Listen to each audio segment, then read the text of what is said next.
Now, let me say this. Let me stretch my back.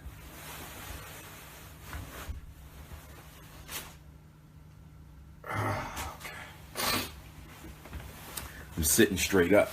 You know, tall brother. Sometimes we got them lower back issues. Okay.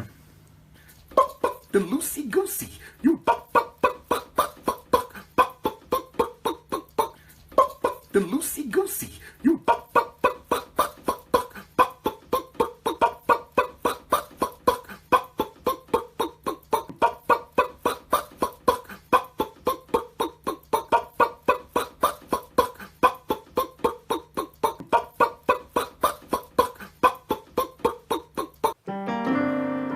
All right, welcome everyone, Cookie Crush Chat. I'm excited. I'm on vacation. I got a couple of weeks off, so we're going to be getting together.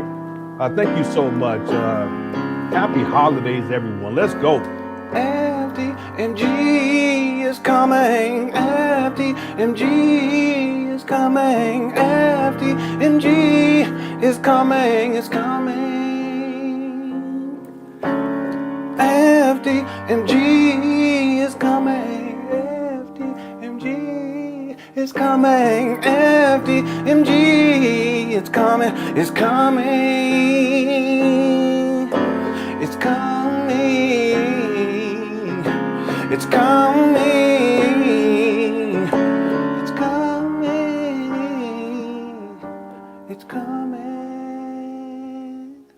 it's coming, it's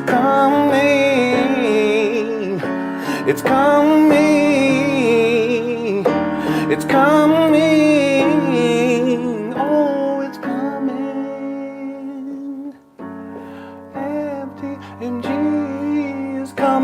FDMG is coming, thought his personality be twerking, it's twerking.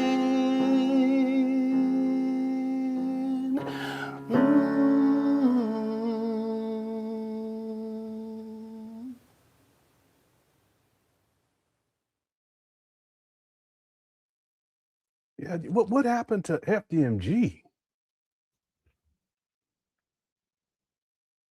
Now that I think about it, yeah, I'm gonna get to apologies. We're gonna get to all the hate messages first. I already saved them. I got them right here. Whatever happened to? Yeah, it's gathering time. Come on and welcome everyone. Happy holidays to everybody. What happened to FDMG? Umar haven't said nothing about it. Ain't done nothing. I don't know how many months now. Since the toilet situation, about a month and a half ago, right? But there was a time he used to be up there every other day, you know, acting like he getting stuff done. Anyway, it's not coming. Welcome everyone. I'm on vacation, and I set it up to where I'm going to be on vacation for about 2.5 weeks. So I plan on getting on here, if not every day, doing something. I'm going to get on here at least once every other day. Does that make sense? At least once every other day. So I do plan on coming back on here tomorrow. But the thing is that when we're doing Umar Johnson, because we're doing a review of 2025, there'll be shorter shows. So this show will be a shorter show.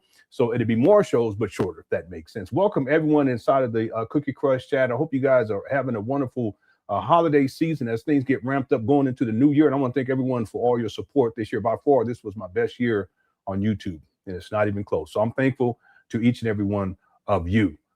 Today's what's on the agenda. We're going to get to Umar Johnson's comments about 50 Cent's P. Diddy documentary. I also have the video. We'll watch maybe the first, I think it's like 50 minutes of it. And I'll limit my commentary because we haven't covered the video where Umar was on this young brother, Raoud, his streaming platform, his stream. He was on, he did a stream. And we're going to cover that.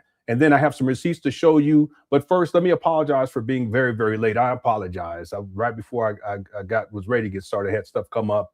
I had to get my daughter a new computer, and I had to order it already has it has a 1 terabyte operating drive, but I had to get her a 4 terabyte HD drive, which is one of them old ones. And then I got her a SSD drive, 2 terabyte, and I got to install that once the computer gets here. It's going to get here tonight. Then a little bit after that, I'll have it scheduled for the it's a good computer too. It's like just a little bit My computer is a beast, but it's not as good as mine, but it's hers is a beast too. But anyway, that's why I was running late because I was trying to get all that done. And I want to apologize for being late. Yeah, so there's apology, Smart Barbie, because all the hate, let the hate flow.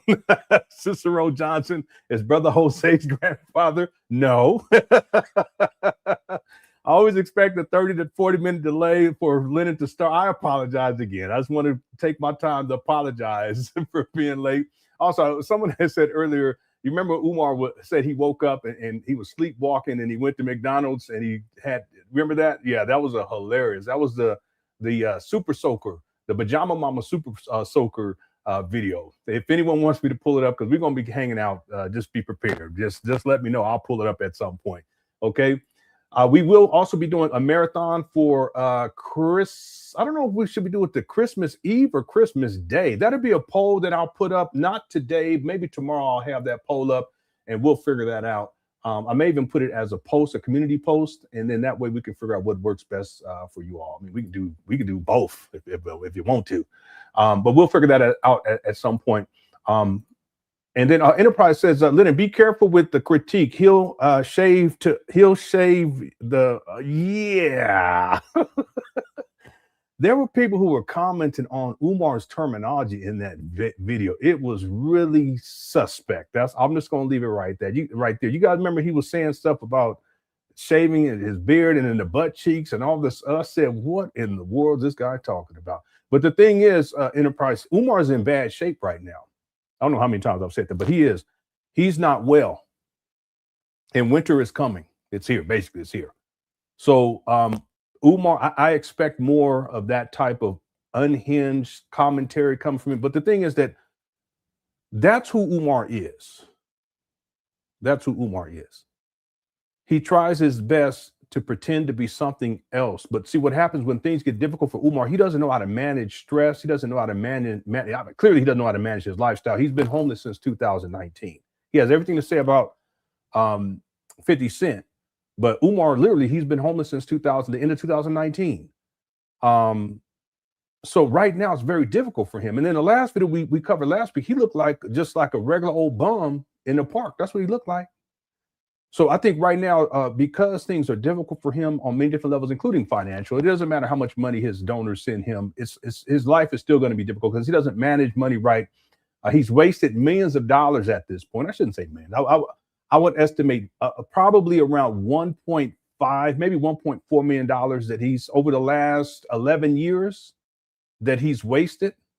And if you think about it, over the last several years, that's not a lot of money, especially given his lifestyle. I've talked about this over and over again.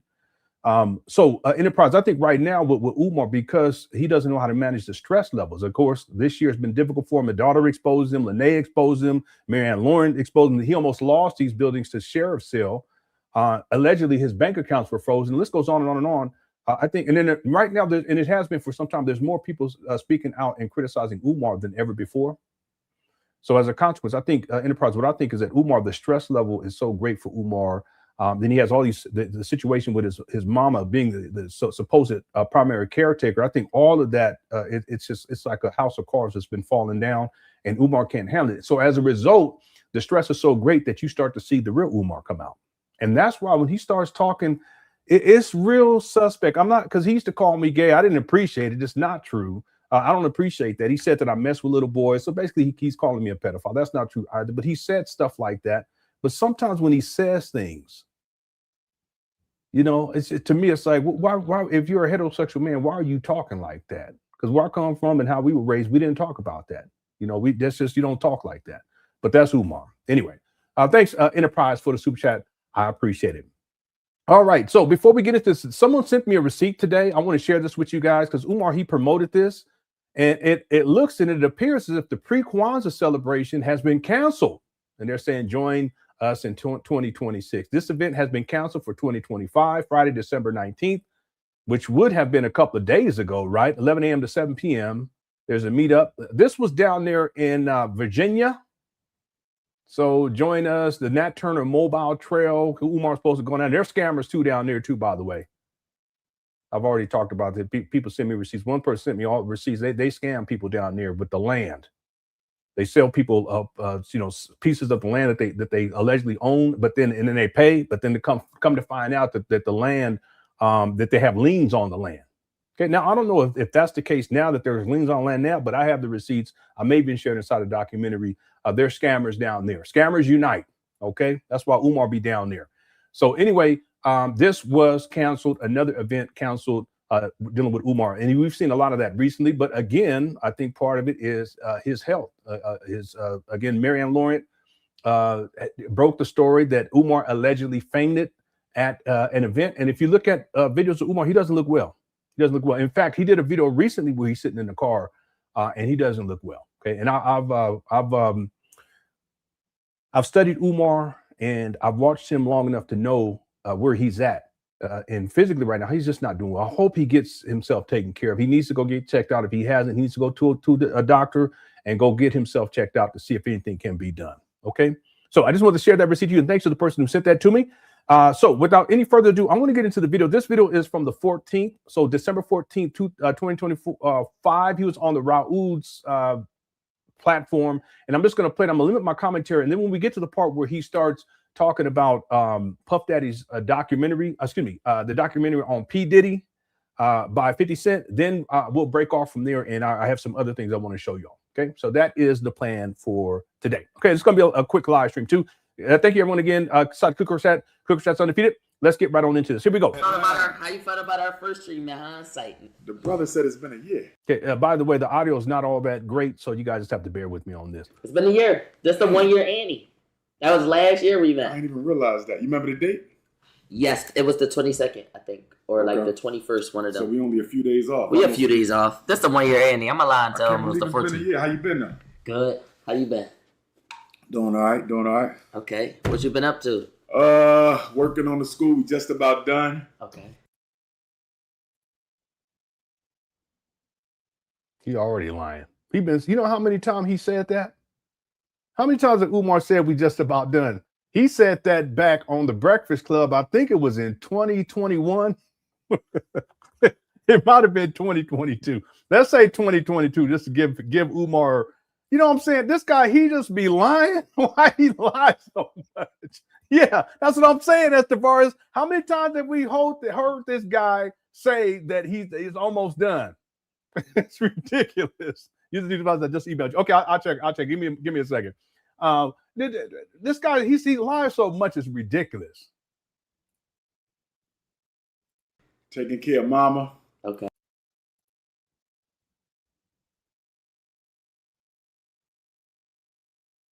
This guy, wow. See what happens? Yeah. We're just about almost. I try to be. I try to give Umar the benefit of the doubt. But he said taking care of mama. This guy, he's something else.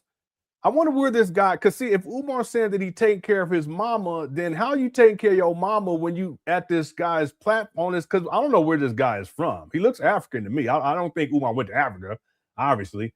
But you're not at your mama's house taking care of her right here, Umar. And it's nighttime because you can look through the windows. You see how I am?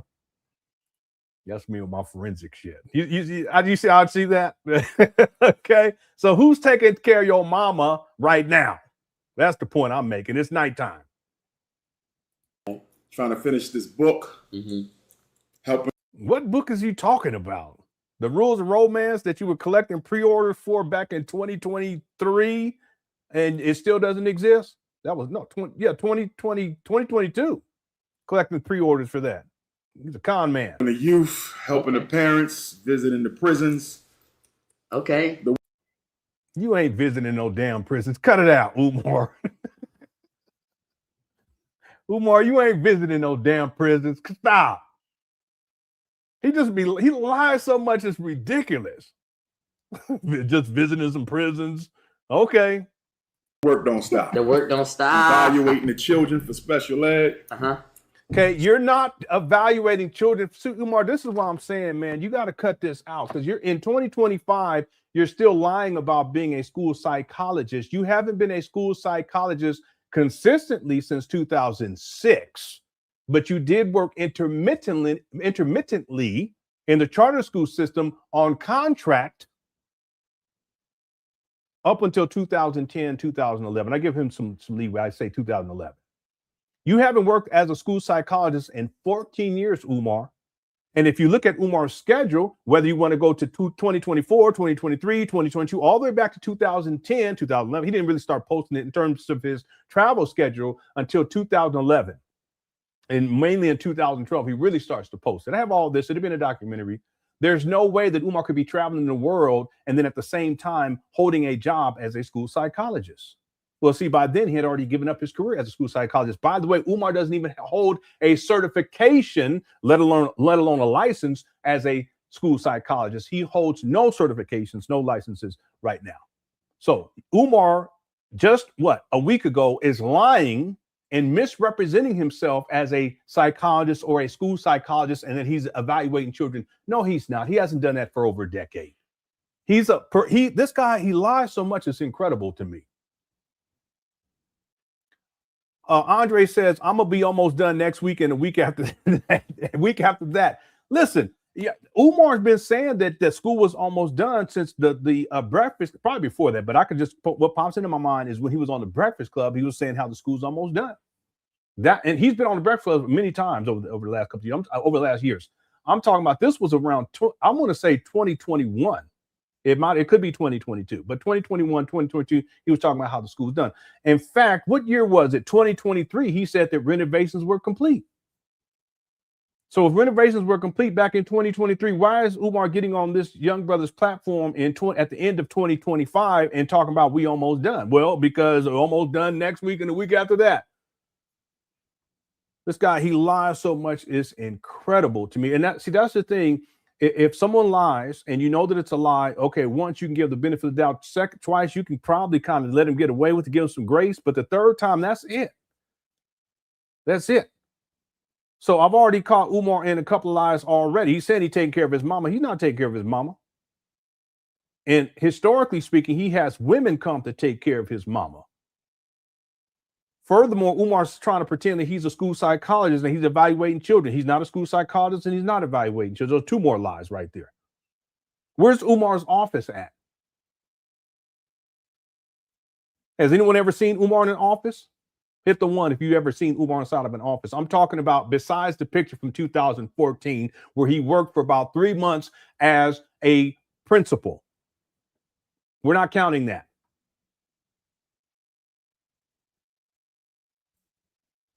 Anyway, that's what I'm saying. At some point, people, if he just lie after lie, this guy, I mean, literally, Umar's lied to people thousands of times at this point. Literally, thousands of times. So he's still up here in 2025 pretending to be a school psychologist and he's evaluating children. He ain't nothing but a bum from Philly. Still doing the school psychology work, but everything been all right. No, you're not. If you're doing school psychology, where? Where are you doing school psychology at, Umar? This guy lies so much. It's amazing to me how much this guy lies.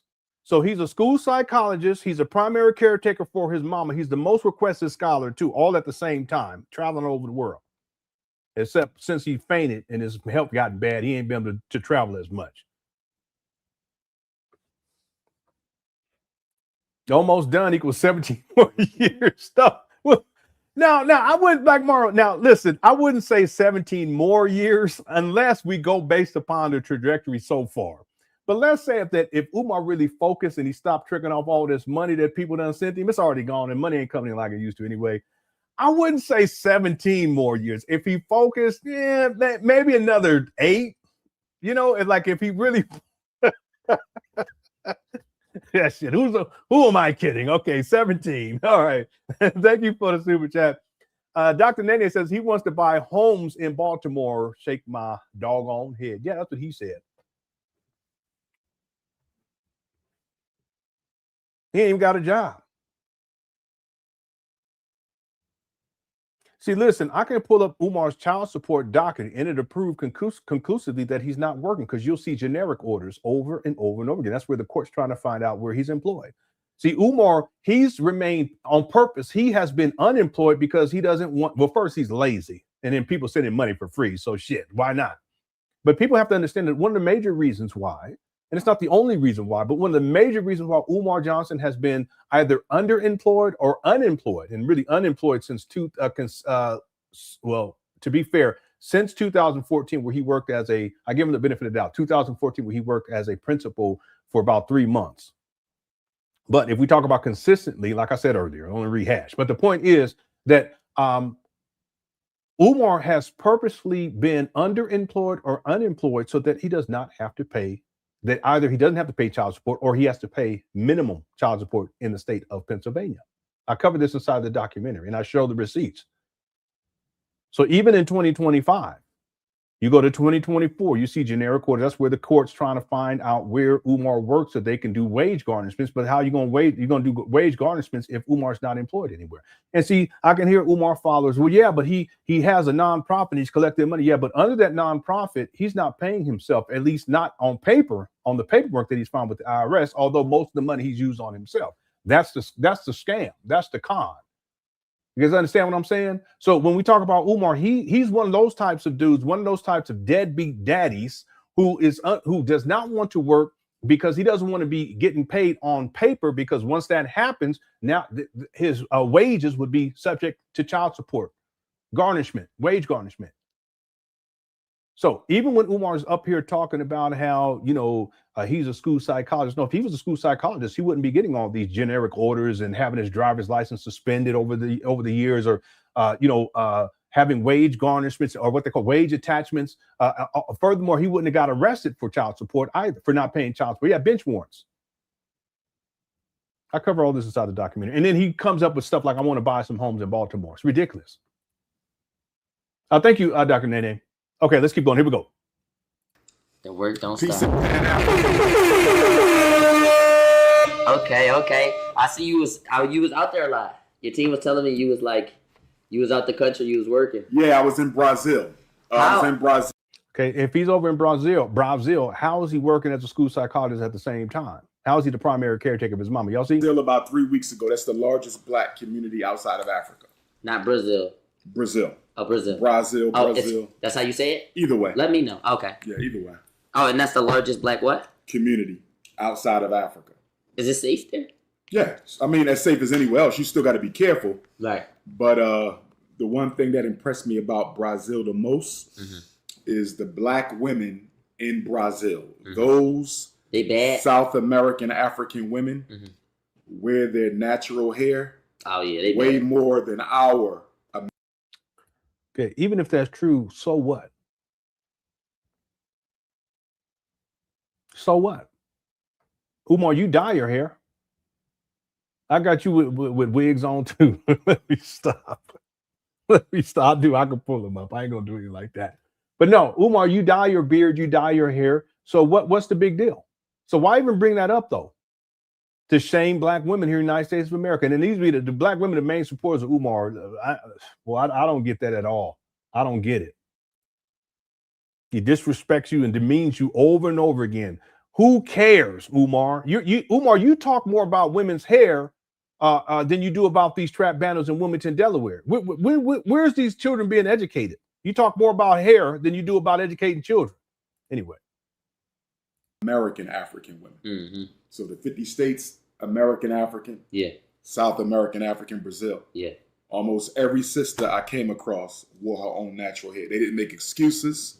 I ain't see almost no blonde hair. So one. Yeah, but this brother right here got blonde hair, Umar. It doesn't matter that, it doesn't matter to me, but what isn't it hypocritical? Hit the one. Did y'all see this? You sure do. Look.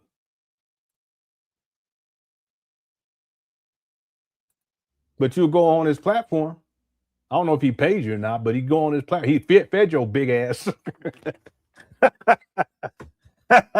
I ain't gonna lie, people. I was also late because I had me some pizza. They got these. It's right around the corner. It's not far from here. It's vegan pizza. You can get vegan pizza, but they prepare it, but you got to bring it home to cook it.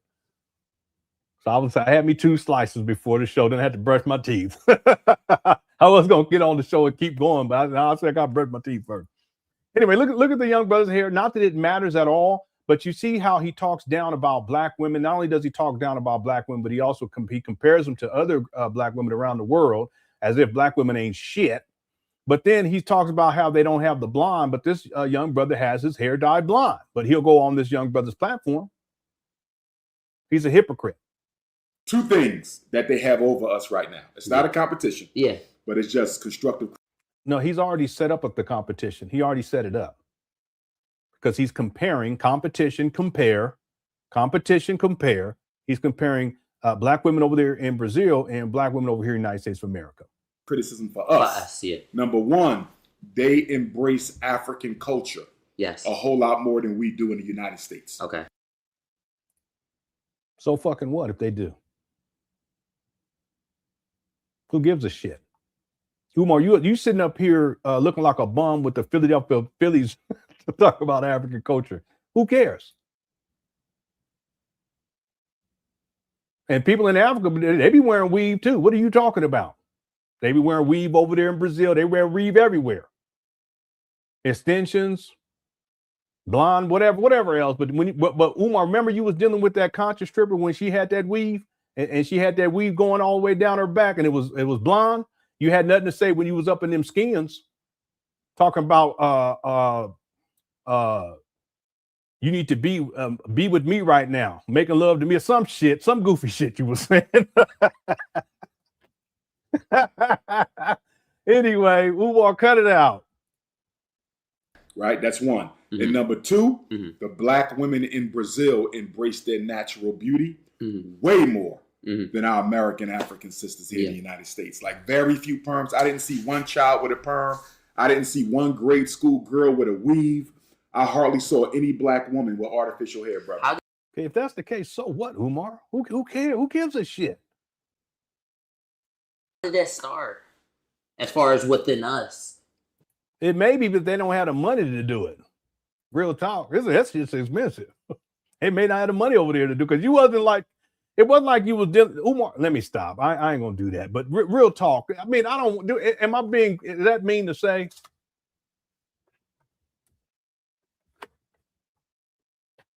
Because you went over there, it's not like you're dealing with people who got a gang of money. I looked at the pictures, I can tell. So it may be that they just can't afford that kind of shit over there. It's because it is expensive. All right, let's go. Trying to fit in. That girls like think they need to do all that. Because it goes back to the plantation. Here we go. As if they didn't have plantations in Brazil. Most African slaves, they were sent over there. Not over here in the United States of America, Umar. Let's see what he say. Plantation indoctrination. Okay. Being told that beauty is based on how the white woman looks. Yeah, they're told that over there, though, Umar. What are you talking about? People are told that all over the world. It ain't got nothing to do. Anyway, but the reason why he's doing it is because he's trying to make black women over in the United States of America like y'all ain't shit. And your beauty as a black woman is going to be determined on how closely you can approximate how the white woman looks. That's why black women wear so much blonde hair, because in European culture, Listen, I don't know a lot of black women who wear blonde hair. I really don't, Umar. And some do, yeah, but I don't know a lot of them. I don't. And I can't even think back. Like when I think back, I don't remember a lot of black women that I knew that wore blonde hair. Maybe it's just me. And even if they did, so what? They can do whatever they want to. Okay, girl. Umar sound like a chatty patty. He really do. And the hair, and they have the blonde hair. Y'all, it's just crazy. It's ridiculous. You're supposed to be a grown ass man, 51 years old, talking about women's hair more than you talk about educating black boys. That's suspect too. Blonde hair is considered the elite. You see that? Right. So if I'm a black woman and I want to be considered beautiful, I need to wear the blonde hair. I see you got your blonde in too a little bit. Yeah. Yes, Here he go. Let's see if he chastises him. Let's see. I'm f***ing money up too. Am I? What's up? Let me know. I'm f***ing money up too with the dye. Like by dyeing it. Let me know. What made you dye that color? I be doing crazy colors. I don't know. So you switch it All the time. Yeah, like I did red. I did purple. So this is just one color of your rotation. Mm-hmm. Okay, because you ain't got the snow bunny thing going on. No. We gonna keep. This is so stupid. This is just stupid.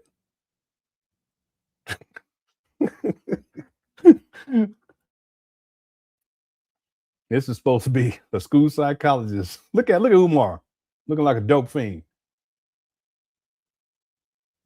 Yeah, the black men get a pass. Yeah, they get a it is. This is a sissy conversation. Let me stop. Now, man, you wear your hair however you want to. Don't let Umar shame you in your house, because Umar, he ain't even got a house. He's been homeless since 2019, into 2019. Keep it locks. Okay. We gonna keep it locks. Let me know though. That's that Jerome. I mean, I would rather you have your natural color, but I guess I could tolerate it if it's going to be getting switched out soon. Listen, so what, Umar? Why would you even be concerned about another dude's hair color? This is 2025, going into 2026. Kids they be putting their hair be looking, my sons, they got the it's not dreads, but the locks and stuff. My wife be braiding it. I told him cut that shit.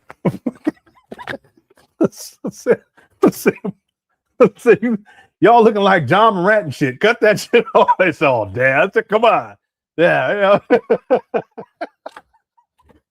I can't talk because there was a time back in the day I had cornrows. I ain't gonna lie about it. Eastside Power. All right, but if my sons, if they dyed their hair, I wouldn't be tripping off of it. I'd probably be like, what you doing? But I wouldn't be all, it's no big deal. Right. Okay. Natural beauty. Natural beauty. Okay, say that more. Natural beauty. Oh, all natural beauty. Yeah, but Umar, what about you dyeing your beard? See? All natural everything. Okay. It's the only way. Exactly, Bridget. Black. Yeah. Okay. See that? He's doing it right now.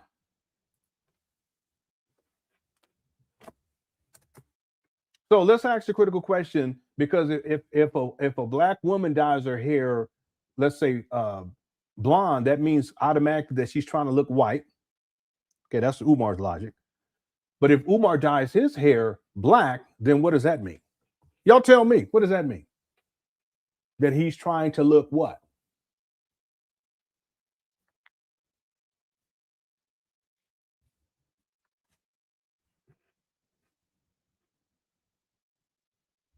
Yeah, you're no, I did. I had cornrows back in the day. I don't even know if I have any pictures of it, but I did.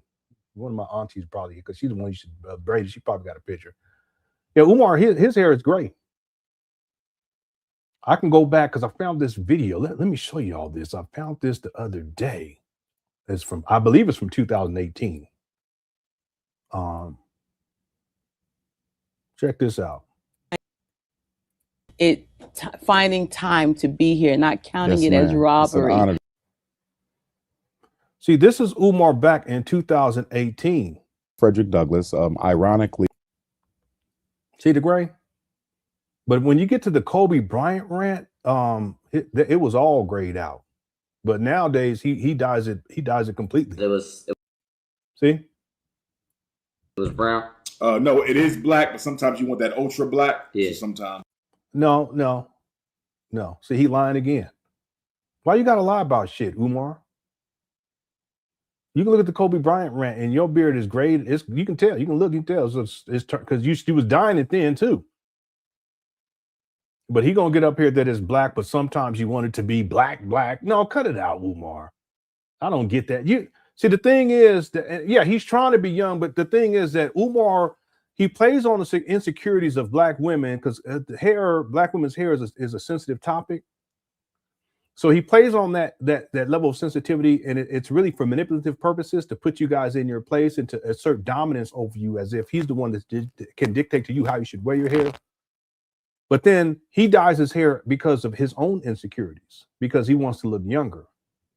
But see, if you were a grown ass man, and again, if you dye your hair, I don't really care. That's y'all business. But if you're a grown ass man and you don't have insecurities like that, it is what it is. You ain't trying to do all that. I mean, even if I wanted to do shit like that, it'd be a waste of time and a waste of money. I got other stuff to spend money on. I got 5 kids. Why am I going to be worrying about spending money on some shit like that? I just wouldn't do it. I wouldn't do it. Could I afford it? Yeah. But furthermore, I just don't. It's not something that I worry about like that. But Umar, he's very insecure. That's why even when the young brother brings up this question, which is a good question, you can already tell Umar, it's just already black, but I want to get it black. No, cut it out. It's not. Again, this is back in 2018, and he was dyeing his hair then. It's just he got grays growing in. But you figure nowadays, here we are, 7 years, almost 8 years later, and I have videos where Umar, he was unable to dye his beard like he normally does, and it's grayed out. Once in a while. Get an ultra black. Yeah. Okay, because you ain't messing. Black. Yeah. Oh, because it was brown? No, it is black, but sometimes you want that ultra black. Yeah. So sometimes, once in a while. Come on, Umar. This guy, for you to be 51 years old and being like this is crazy. So insecure and then lying at the same time. It's a damn shame. Okay, I got that one earlier. Thank you, Doctor. Enterprise says, they also have the largest population of TS. No wonder he enjoyed it. What is TS? I want to look it up, but then I don't want to look it up, Enterprise. I don't know what TS is. Let me see. What is TS? Timestamp tickles. Yeah, it doesn't say anything on here. That's anyone know what that means? Oh, that's oh no. Okay, all right. I'm sorry. Let me get out this chat room. I don't know if that's true or not. I don't know. I'm just gonna leave that right there.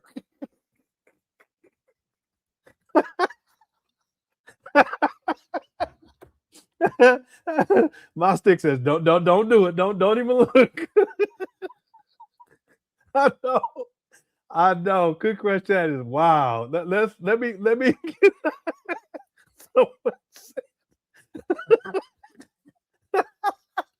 let me delete my browser history for my wife get a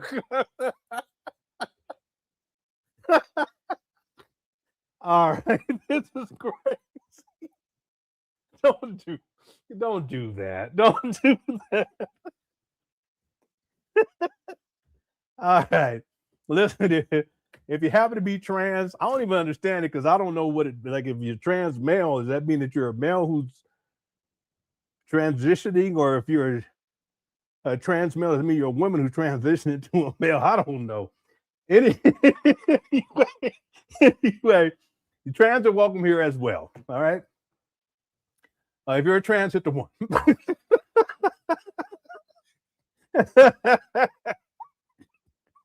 You guys, don't do that.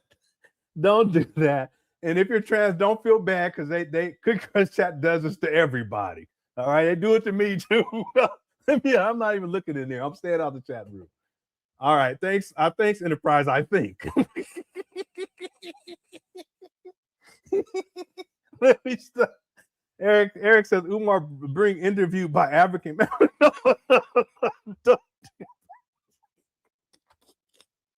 No.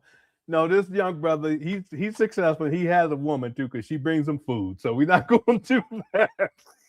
All right.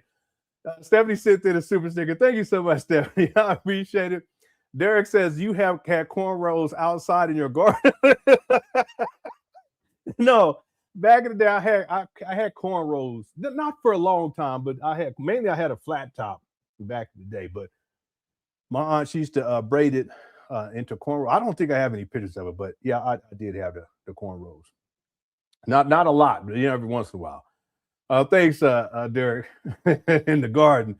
Black and On says Auntie Umar double standard tuned it. Yeah, he has. It's just double standard. So that's what it is. So the thing is that if he's so big, and you know this about Umar, he's a hypocrite, and he has expectations for other people that he doesn't hold himself to. That's what cult leaders do. And so with Umar, if Umar is going to say that you shouldn't dye your hair, it doesn't matter the color, that you shouldn't dye your hair, then you shouldn't. And then if you shouldn't, based upon, I'm saying this is Umar's logic, then Umar shouldn't dye his hair either, regardless of the color. Because see, it's about Umar and this whole idea of being natural, right? So if the expectation is for you black women, I'm sorry, this is Umar. The expectation you black women, your hair should be natural, and it should be. Then therefore, Umar, your hair should be natural, and it should be. But Umar dyes his hair. The double standard. Thank you, Black Anonymous. And shout out to Black Anonymous too. Happy New Year and all of that. You know, he's one of the only people from the early days that never turned on me, you know. And so I have a lot of respect for you. Thank you so much. Right. A lady says he really wants to be a woman. Yeah, listen, I'm not going to put that on Umar. I just think that it's odd. I think it's really odd because it may be just how he was raised, maybe. And I'm not going to say that men in Philly, it can't be as a Philadelphia thing, because there's plenty of brothers in Philly that just ain't like this. But Umar, oftentimes he sounds like, I'm not gonna put it on him. I'm just saying, it's just not masculine. It's not. And it does matter. I know some people these days like, oh, masculine doesn't matter. No, it does matter. It matters. Umar, even though he claims to be this masculine alpha male, oftentimes when he talks, it just doesn't seem that way. It doesn't. Thanks, lady. What's up, chat?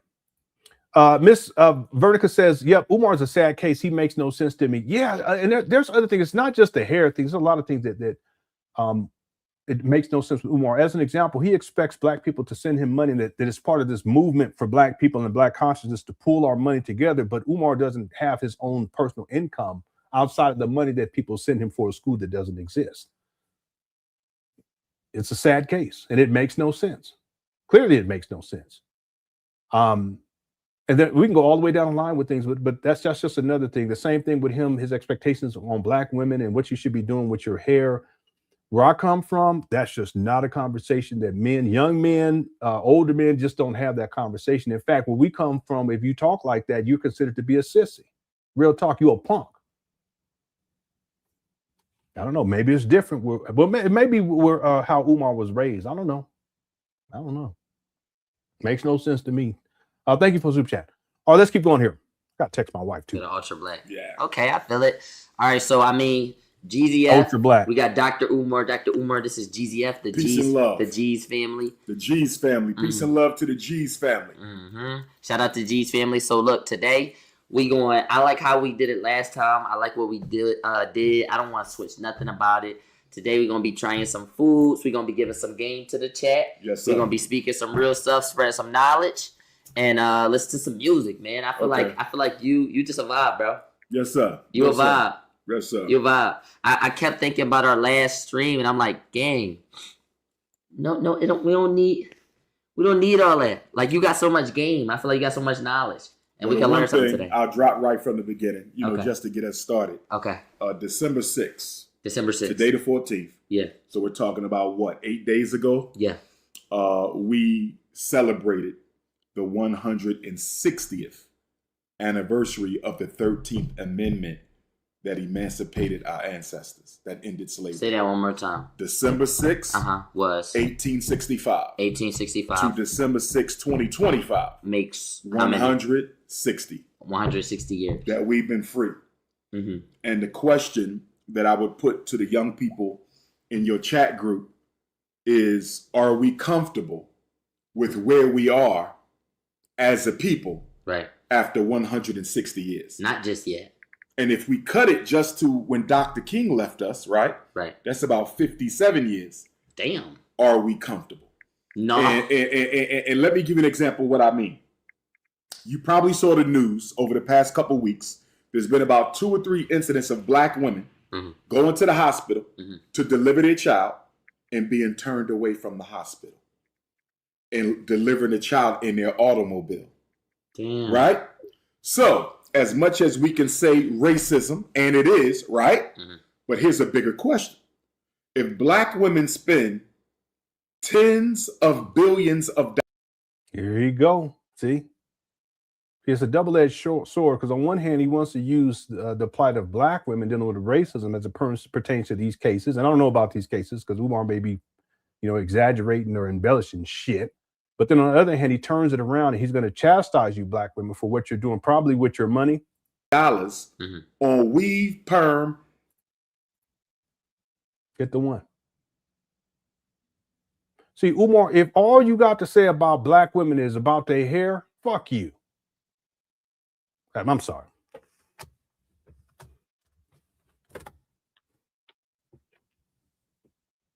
But I said it. So I'm not sorry. I'll take the sorry back and I'll leave that right there. It's some punk shit.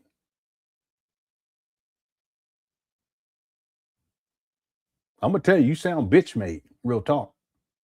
And you always bring this up over and over and over again.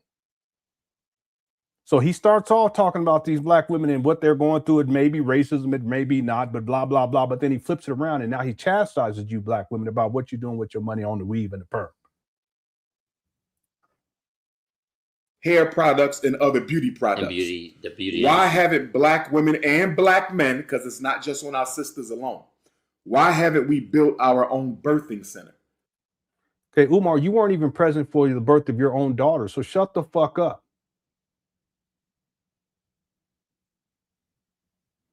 You're a deadbeat. Where's your birthing center with all the baby mamas you got running around here? Shit.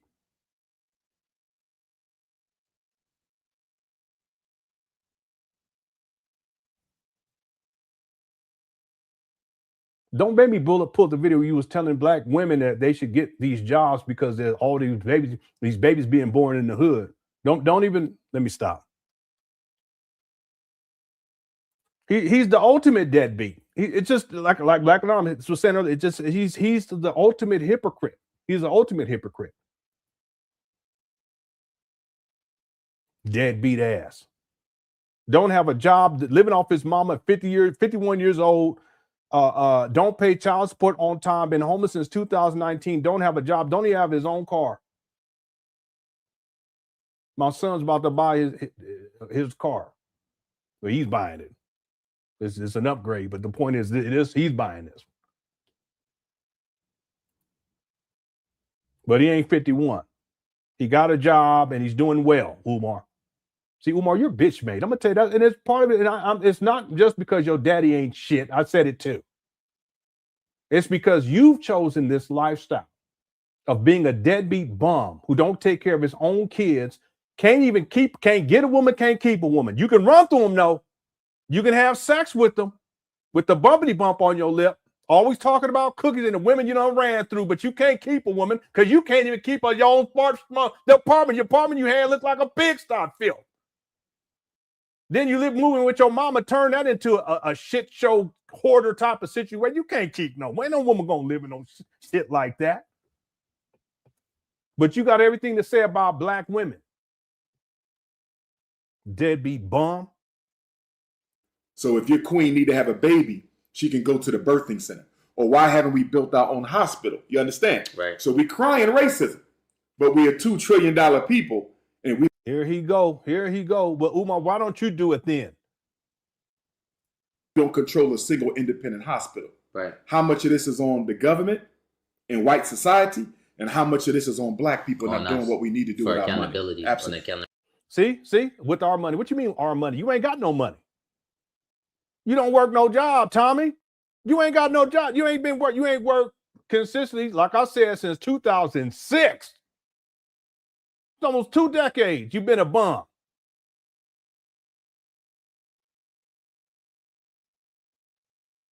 I shouldn't say it. 15 years, because you did work in the charter school system off and on up into 2011. I tried to be, anyway. See, he say our money. There ain't no R. There ain't no R, we. It ain't none of that. Go get a job, Umar. We have never weaponized our money. And quit tapping on the young brother, too. I tell you, boy, where I come from, you do shit like that, you get socked up. I'm serious. You don't be tapping on people. This country, since Dr. King passed, we have never came together and said, let's weaponize our money in order to get free. Damn. What happened? Cam, turn it back on, y'all. They was saying this. The can it's trying to overheat on us. We gonna be good though. We gonna bip it out. We gonna figure it out. Damn. Why haven't we? Do you think people are scared too? A lack of trust within the group. We don't have a lot of in-group trust, right? Right. We don't trust each other at all. We don't trust each other. Okay. Black people hate each other more than we hate anything else in this world. Okay, see, here we go. If you listen to Umar's rhetoric, 95% of when he talks about black people is all negative. In fact, during this live stream, we're going to start the list for people that Umar Johnson has attacked online, successful black people. But in general, when we talk about black people in general, 95% of the time when Umar talks about black people, it's negative. And here's another example right here. Yeah, I know it ain't that. It's not that we don't trust each other. It's just we don't trust your ass with good reason too. At this point, scam black people over probably it's got to be close to $3 million right now. Damn. Okay, that's number one. Really? Number two, we don't have the discipline, right? But look who's talking. You can't even clean up your own. When you had an apartment back in 2019, you couldn't even clean it up. No discipline. It takes time to build things. You don't have the discipline. Okay. And number three, most of us just want to be accepted by white people. We don't really care about. See him sniffing and shit. What's going on in the black reality? We just. It's all negative. All negative. Want to do what white people do. I want to live in their neighborhood, marry their daughter, go to their restaurants, go to their parties. We don't want an independent reality. That's why everybody else in America. I don't know no black young men or even out there was like, I want to marry white women or white. I don't know what Umar talking about.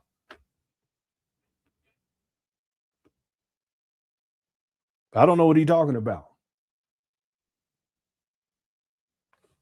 Now, your children can have prayer, because one of my sons, he says he wants a specific type. He said he don't find white women or white girls to be attractive. I said that's fine.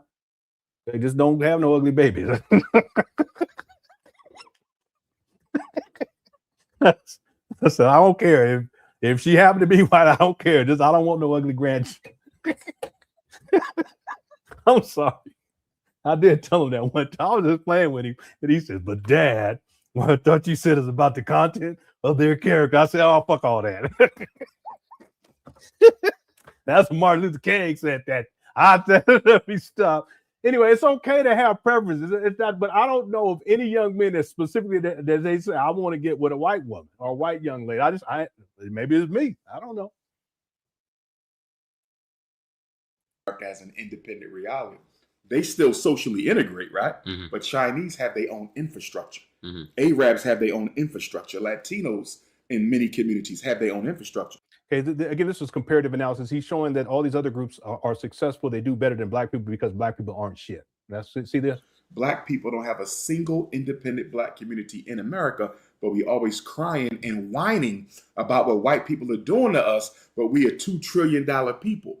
We're the richest group of black people in the world in terms of take-home pay, and we control almost no. I'm trying to start. So look, this is what I told chat.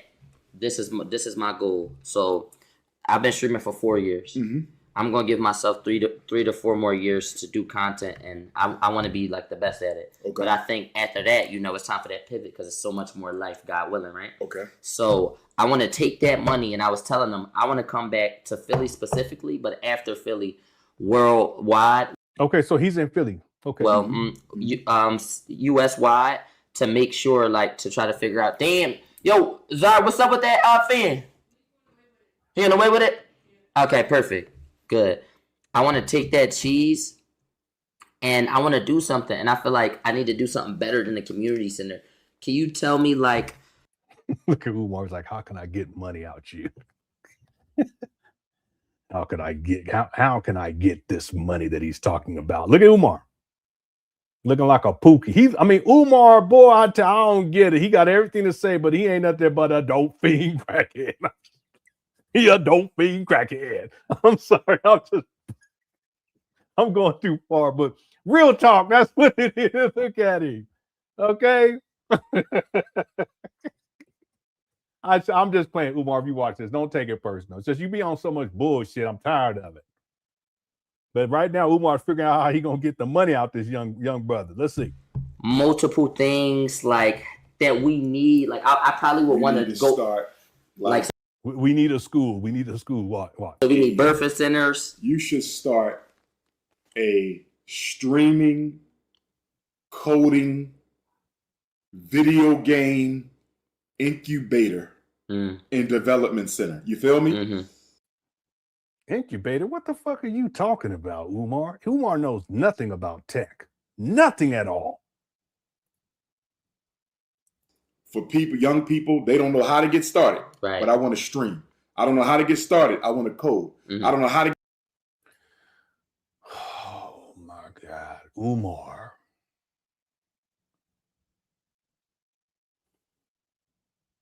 Young people, when they need to figure out how to do something, they go right up over to the Google and they type it in, and then they go.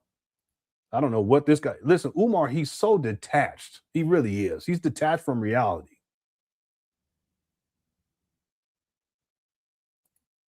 He's detached. Why is this thing on my screen? Oh, maybe that's, oh, there it just went off. Yeah, or they'll just use AI. And the young people these days, they don't even think any different because we weren't raised on that. You know, any of you older people, we weren't raised on that.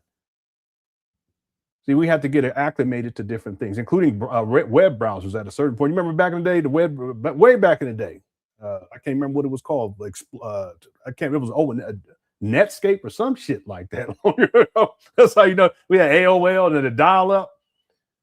So there was a learning curve, and what happened for a lot of us is that just by our daily interactions and technology advancing and it just being all over the place, at a certain point that we got more and more acclimated to it, and we have to learn it. But it's not like it's uncomfortable because we're learning as it grows, right? Well, these young people, they were raised on this stuff. So Umar, he's so detached. There's coding classes. You can do coding. You can learn coding just by going on the Google and typing in a coding course, and stuff will pop up for free. But Umar, he don't know. Yeah, Ask Jeeves. Yep. Firefox. Yep. Anyway, Umar, you can tell he's detached from reality. Get started. I want to get into AI. I don't know how to get started. I want to develop my own video game. You feel me? And they come to you. Right? Whatever you want to call that, tech university. Okay, AI, this is our curriculum. You know what I mean? Right. See this guy, Umar, he's so stupid. We're going to get you started. This is the percentage that we keep. The rest of the money is yours. We're going to. What? Quote unquote, nurture you for about 3 to 5 years. You'll decide how long. Then after that, you're on your own because we got another class to bring in. What in the world are you talking about, Umar? You so stupid. 3 to 5 years. What the fuck are you doing? What are you talking about?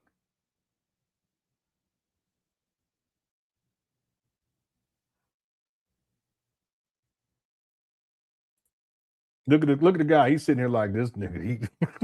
Let me stop. This old geezer don't know what he's talking about. he's this guy. I know, Lauren. He's just stupid. It's terrible. It's horrible advice. It really is. Yeah. Just go to school. Go to school. Just go get a degree. Shit, fuck it. You get a degree in less time these days. You know what I'm saying? Or go get some sort of coding certifications. Anyway, it's so stupid. Just stupid. You see what I'm saying? So now you pumping out all these people, and you still get a little percentage that you keep, on your own for yourself to finance that university. Tech is $1 billion industry. It's $1 billion industry. If Black people are not taking advantage, it's much more than $1 billion. Anyway. Advantage of it to the extent that we should. We are the consumers and the users. We are not the developers and the sellers. Yeah, Mike. Right. And that's where I think if we take a percentage of people who buying it from them and you just buy from here. Yeah, historically Black Tunde University. If Umar had a university, what would it be called? Let me know in the chat room. Here we go. Yes. We already taking a step in the right direction because now it's us and it's took it from there. Yes. Okay. We gonna teach them and to train them an AI tech streaming incubator hub What the an AI streaming incubator hub tech? What do you school, right? Launch pad, one-stop shop. One-stop shop. Well, he's so stupid. So as far as like the school you building, with that coming up and finishing right now, what's gonna be happening in there? Is that like a regular school for them because they ain't got schools? Like that's grade school. Okay. So that's going to be, we have 2 schools, right? So we're renovating the elementary. No. He doesn't have 2 schools. He has 2 or 3 abandoned buildings. There are no schools. So school is a place of learning. Go look it up. Mm-hmm. That's going to be K-8. So we're going to do 2nd, 3rd, and 4th grade. Every year, we're going to add a grade up and add a grade down. See, that's what the Moyer Academy plan was. Did you guys know that? When it initially opened. That's where Umar gets this shit from. I have the video. It'll be in a documentary. It's amazing. He's just regurgitating what was already done, except he hasn't done anything. It's about to be 6 years in February. So we'll be K-8 in 5 years. Okay. Wait a minute. 19, 20, 21, 22, 23, 24, 25, 26. Excuse me, 7 years, right? 20, 21, 22, 23, 24, 25, 26. Yes, about to be 7 years. Man. Gives us 5 years to get the high school ready. Right. So we're doing language, math, your required courses, right? Social studies, science. Don't be doing no courses that's not needed. What courses you? No. Everything is going to be needed. Everything needed. Okay. We leadership. Right. So the purpose of FDMG is to train the next generation of leaders, because we as Black people, we suffer from. This is Umar bullshitting right here. From a lack of effective, sincere, independent leadership, and you see, he more disrespect to Black people. We will offer some things like coding, AI. We're going to offer and have a lot of that as well. But the world is much. He said we're going to offer AI. Who are you so steady with? More than just that. Right. That's a big piece of it, but it ain't the only piece of it. Yeah. Okay. Classes don't even teach cursive handwriting no more. Nope. Right. They don't. Right. I don't know how to write cursive. Wow. They didn't teach me that. Wow. Yeah, it's antiquated. Yeah, my children, they don't do that either. I mean, if they know their signature, but outside of that, and even real talk, when Aqua was coming up, we didn't use cursive all that much either. Anyone ever really used cursive? Hit the one if you ever did. We rarely did that, even when I was growing up. But I'm so good at math. I'm so good at reading. But they didn't teach cursive. Never. People like, I learned it in 3rd grade. I'm like, what? Umar Johnson University will be giving out full Shango. Full Shango ride scholarship. All right, you do fine. Umar's, yeah, that's what I was saying. SH Play, that's just him freestyle. He doesn't know what he's talking about, but he's coming up with all types of fanciful stuff. It's amazing that he's even able to do that. Incubator hub, academy, AI, thrusting with the Shango, whatever. He just be coming up with any old thing, and he doesn't know what he's talking about either. It's very clear to me. Anyone, if you have any experience with tech, or if you've been trained in tech, or you've done any extensive research into it, you'll know that Umar, you can tell, you'll be able to tell very quickly that technology is not his thing. He's antiquated. He's way behind in these regards when it comes to technology, and he has been for a long time. Thank you, SH Play. James says this kid talking next level, Umar out of touch. Yeah, he is. And Umar doesn't know how to connect to the young man, because you can tell when Umar was talking, young man, it was just kind of like, because Umar, he can't make those types of connections. He's not even connected to that generation. He has no clue. I have sons, you know. He doesn't have any advice that he can offer to that young man about really anything, in my opinion, because he even follow the advice because he's a deadbeat. But tech, most definitely not tech, right? Thanks, James. Shout out to James. Daxter gifted a membership. Thank you so much, Daxter. If you receive that membership, make sure you thank Daxter. Okay, thank you so much, Daxter. Giannis says my father supports this guy financially through Instagram. Umar can't take care of his kids, but he tells us what to do. Yeah, he's a hypocrite. He's always telling Black parents oftentimes, especially earlier on, he used to talk very poorly about Black parents. But he would talk poorly about Black parents and then tell Black parents what they need to be doing with their children. But meanwhile, Umar's he got 3 baby mamas. He's a deadbeat. Don't take care of none of his kids. 3 baby mamas in Philadelphia alone. I wonder if this young brother knows that. I mean, if he ever reached out and said, "Hey, where's the proof of this?" I can pull it up, because I've shown his child support docket, which proves that he has at least 3 baby mamas. A 4th baby mama, a 4th woman, tried to put him on child support, but it didn't go through. And it's probably because they did a DNA test or whatever, not pregnancy, but a paternity test, and it came out that is that what it is? anyway, it came back that it wasn't Umar's baby, but it also still shows you that he living foul out there, running through all these women. So the point is, Umar, he has everything to say about what black parents should be doing with their kids, but he don't take care of none of his kids, including his daughter, who's been homeless and who's struggling with some serious mental health issues. I'll leave it right there. Thank you for super chat, Giannis. Smart Barbie says, Umi, just go get a white woman and be done with it. That's what I've been telling you a long time. Just go get you a white woman and settle down. Get a big one. But get one of them big ones that, that like to argue and shit. That's the kind he needs. He needs one of the big ones that argue with him and jump on his ass. He's a big one. You just jump on him. Whoever be like, ah! You jump on me again. All right, let me stop. No.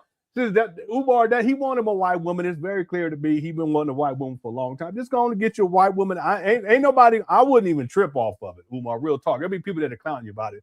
I wouldn't clown you. I'd be like, as long as you're happy, and leave the black women alone. Stop running through them with the bumpity bump on your lip. Go get you one of them big white women. Big Shirley.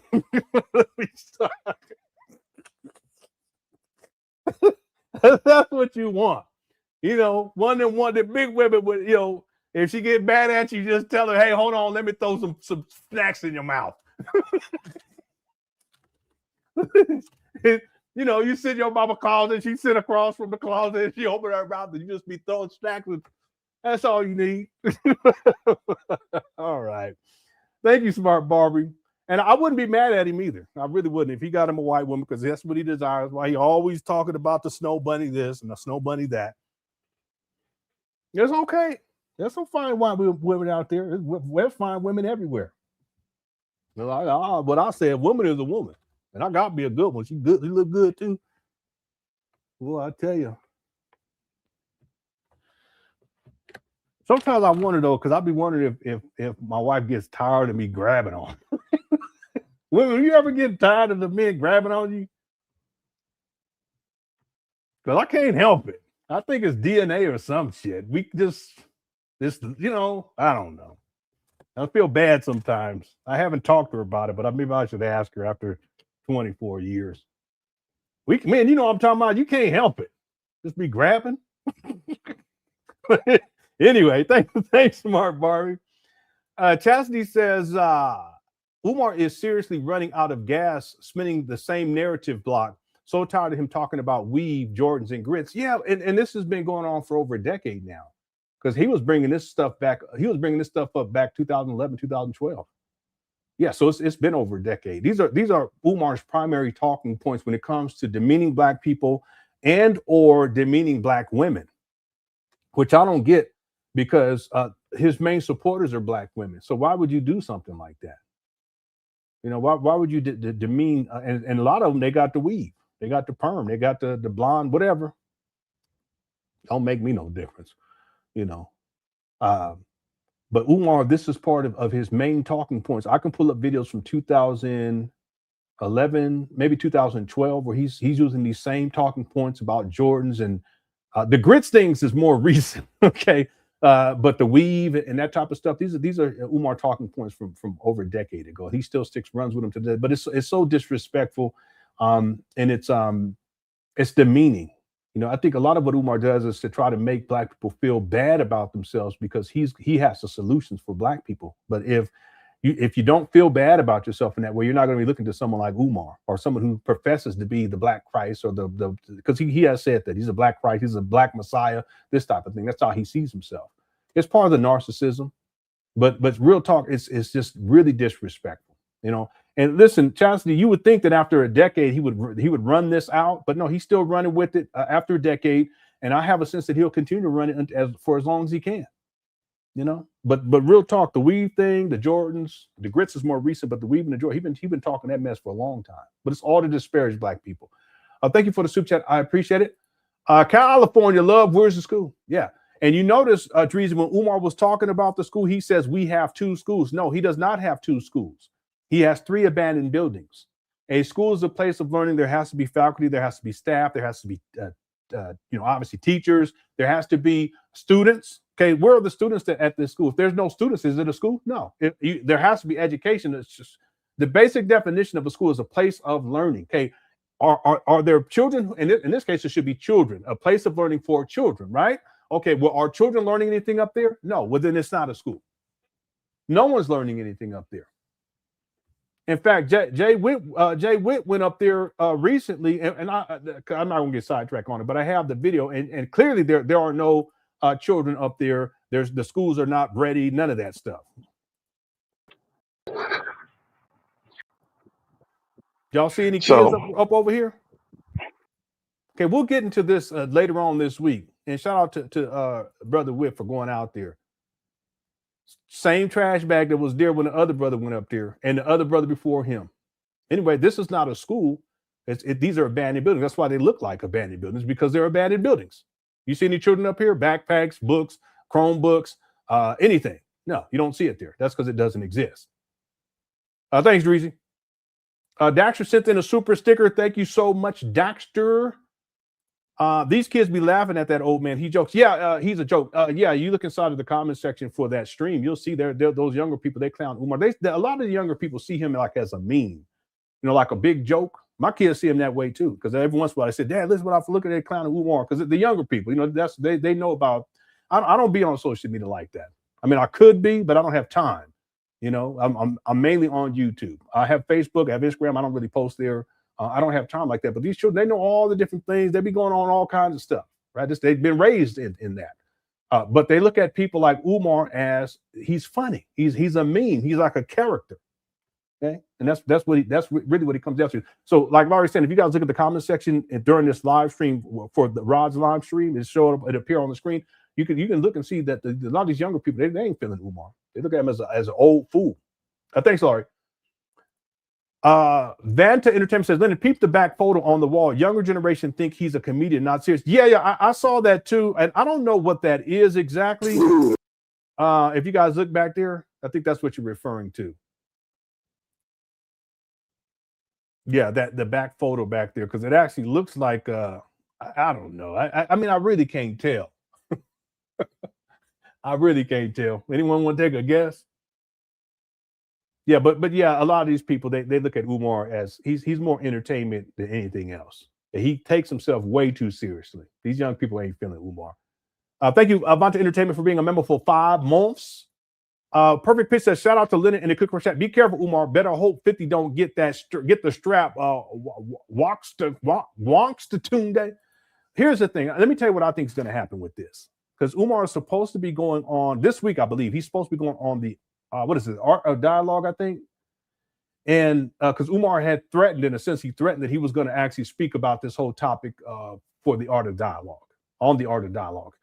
If that actually happens, if he does do that and he gets reckless, I think that would be when 50 he comes back with something, right? 50 did post something, but he took it down. But I don't think it's that serious to 50 yet. But if Umar goes, because Art of Dialogue gets a lot of views. If he goes on there, he starts talking. He may not have to. He can say something simple. It's no big deal. But if Umar gets up there and talks reckless, okay, then I can see, 50 really going back at Umar. It's amazing because Umar is literally a homeless bum. He's been homeless since 2019. 50 is a multi-millionaire. He's an entertainment mogul. He really is, because it's not just with the music stuff and the rap, but also with producing films and producing shows, streaming stuff, all that stuff. Umar is not close to being on his level, so I don't think that 50 sees Umar as being anything other than like a fly on the wall. But if Umar gets reckless with it, then I could see 50 really coming back. So we'll have to wait and see. Okay. This gets into the poll question too for the day today. There is a poll question. We got 865 votes so far. What does Umar Johnson, or who does Umar Johnson criticize the most? We got 1,000 people in the building. Make sure you get your vote in when you have some time. Who does Umar Johnson criticize the most? 51% said athletes, and these are black athletes, right?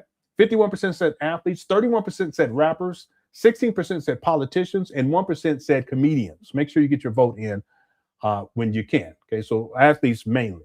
Okay, we'll talk about this a little bit later on. We'll also be putting together a list of some of their athletes, rappers, and politicians and comedians that Umar Johnson has attacked online. Okay, so we got quite a bit to get. I know it's supposed to be a short show. We're doing good on time. We have 308 likes too. Our goal is 500. Let's make sure if you enjoy the show at any given point during this live stream, hit that like button. Okay, we have 1,000 people here. I mean, if real talk, if half of you could just hit that like, we already reached the, we're way beyond the goal. All right. Thank you, Perfect Pitch, for the super chat. I appreciate it. Miss Vernica says, "Yep, Umar's a yeah. I got this one earlier. Okay. Thank you everyone for all of the super chats. Umar's freestyling. Yep, SH plays. He definitely is. Umar Johnson, uni be given. Oh, got that. I got that over there. Mama Oya Technical College. Mama Oya Technical College, METC. Yeah, that sounds like an Umar Johnson College or university. Let me check my email too, because someone had said to check my email. Yeah, my daughter's computer got here too. But a little bit later on, I got her SSD drive in. Okay, let's see here. So I'm gonna set all that up for her tonight. Okay. Thank you, sir. I'll yeah, let me watch that, and then we'll figure out, because I got time. I'm on vacation, so we'll watch one of your performances. It's a Rachmaninoff Piano Concerto number 2, movement 3. All right. Okay, y'all check it out, and then I'll schedule something. All right, thank you so much. And also thank you, Perry, for the super chat as well. Perfect Pitch also says 3 to 5 years is crazy. There are people in the IT field that got their network certification in less than 3 months. Yeah. And the thing is that notice that Umar, it's not like he's clear about what the demographic this young man should be focusing on, how much it's going to cost, what is the burn rate to in terms of his expenses. Is this going to be online as a website, or is it going to be something where you stream? You know, what exactly is this? You know, because there's different routes that he could take. Obviously, doing brick and mortar, there's no sense in doing that. But in terms of, is it going to be stream, or is it going to be from a specific website where there's coursework that people buy the coursework? Or is it going to be streaming where you have people giving or teaching lessons, or a combination of those? Okay, and then what is going to be the overhead on this? Okay, what's the burn rate on this too? Umar doesn't think of those things. It's just him just freestyling. Like SH Play was saying, just coming off the top of the dome. Clearly, Umar doesn't know what he's talking about. He actually sounds stupid. And anyone, if you study anything dealing with technology, you listen to Umar and you realize very quickly he's antiquated. You don't know what he's talking about. Yeah, you can get a network cert in 3 months. There's a lot of things that you can do. You can go and get a degree. He said 4 to 5 years. Why would anyone do that? This is just 4 to 5 years for an online academy that's coming. I mean, is it going to be accredited? I mean, what is this exactly? Doesn't even make any sense. See, Umar, he's backwards. He really is. And again, people could take, they can just take that time to go and get a degree. They can go get a bachelor's. They can go get an associate's. They can get different certifications. Anyway, Umar, he don't know, because he just running off the top of his, off the side of his neck. Thank you, Perfect Pitch, for super chat. Perry says, raw dog vocational school. No, it has to be dealing with technology. Okay. All right. Thank you. Umar Johnson won a big snow bunny who called him the N-word. No. That sounds like some Shannon Sharp shit. All right. Thanks, Bob. He's all projection. Everything he says is him. Yeah. This is the thing about Umar. He's a projector. He projects a lot. Thanks, Enterprise. 100% Rem, some butter biscuits on me. All right. Thank you, sir. I appreciate it. Mr. Controversy says, Lenon, what's your email? It's LenonHonor@yahoo.com. That's my old email. I'll still use it. Thank you, Mr. Controversy. Hope you're doing all right. And happy holidays to you and 100% Real Man, Enterprise, User 225, Perry. Miss Vertica says, Umar wants to break into the industry. That's why he goes at 50. He's desperate for mainstream attention and fame. I agree with that. I totally agree with that. I have a sense that Umar really wanted to be like an entertainer more than anything else. You can really see it in when he does his talks. Not these days, because now he's more subdued compared to back in the day. Umar was more of an entertainer than anything else. He was a comedian. I think he would have been a decent comedian, in my opinion. He really would have been. I actually have him on record saying that that he could have been a comedian, because I think someone had asked him, the woman had asked him a question like, if you weren't doing what you were doing, What else would be doing it that you think you would be do good at it, just as well as you're doing with the whole Black conscious stuff? I'm paraphrasing, and he says he could have been a comedian. I think he could have been a decent comedian, probably a good comedian, not a great one, but a good comedian. But I think Umar, one of the reasons why he attacks a lot of celebrities is because he needs the attention, he wants the clout, and yeah, there's a part of him that he wants to break into the mainstream. And people like 50, obviously, okay, we can go back. Remember, he went on who was it? The white rapper, Eminem, same thing. We'll put together a list a little bit later on. Thank you. And if we don't get to the list during this live stream, we'll get to it tomorrow for sure. Thank you, Ms. Vernica. And again, this ties to the poll question. The poll question deals with who does Umar Johnson criticize the most? Okay, these are Black people, athletes, rappers, politicians, or comedians. And make sure you get your vote in during this live stream. Thank you so much, Ms. Vernica, and happy holidays to you. Yeah, he does. He does. He's really good. But yeah, he's very theatrical. He's hilarious. He's absolutely hilarious. He's a scammer though too, but he's hilarious. Okay, let's get going here because we got to make some progress. Second, third. What's cool? Yeah, I don't know cursive. Yeah, they didn't teach me that. I'm a kid of being. But I'm from Philly. I don't know if it's a Philly school thing or all schools stopped it because I started traveling once I started doing this. Yeah, if you were taught cursive in school, hit the 1. If you weren't, hit the 2. Because we were, but it's like it's defunct now. You my man. I ain't even learned the. Yeah, you're right. It's all above. You fried. You fried. Well, you got to remember, in the American school system, the purpose is to make sure we never get an even shot. Damn. And you could only do that by making sure the education is not comparable to the education the white children get. No, you wasn't. Listen, Umar, it's not being taught anyway. It's not standard outside of your name.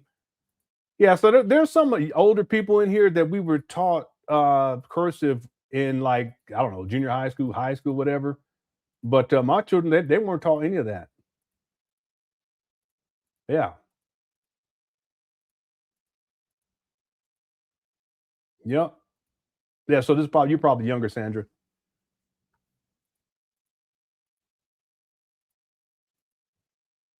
Yeah, there's been times we've written things in cursive to our children and they couldn't read it. They just were like, huh?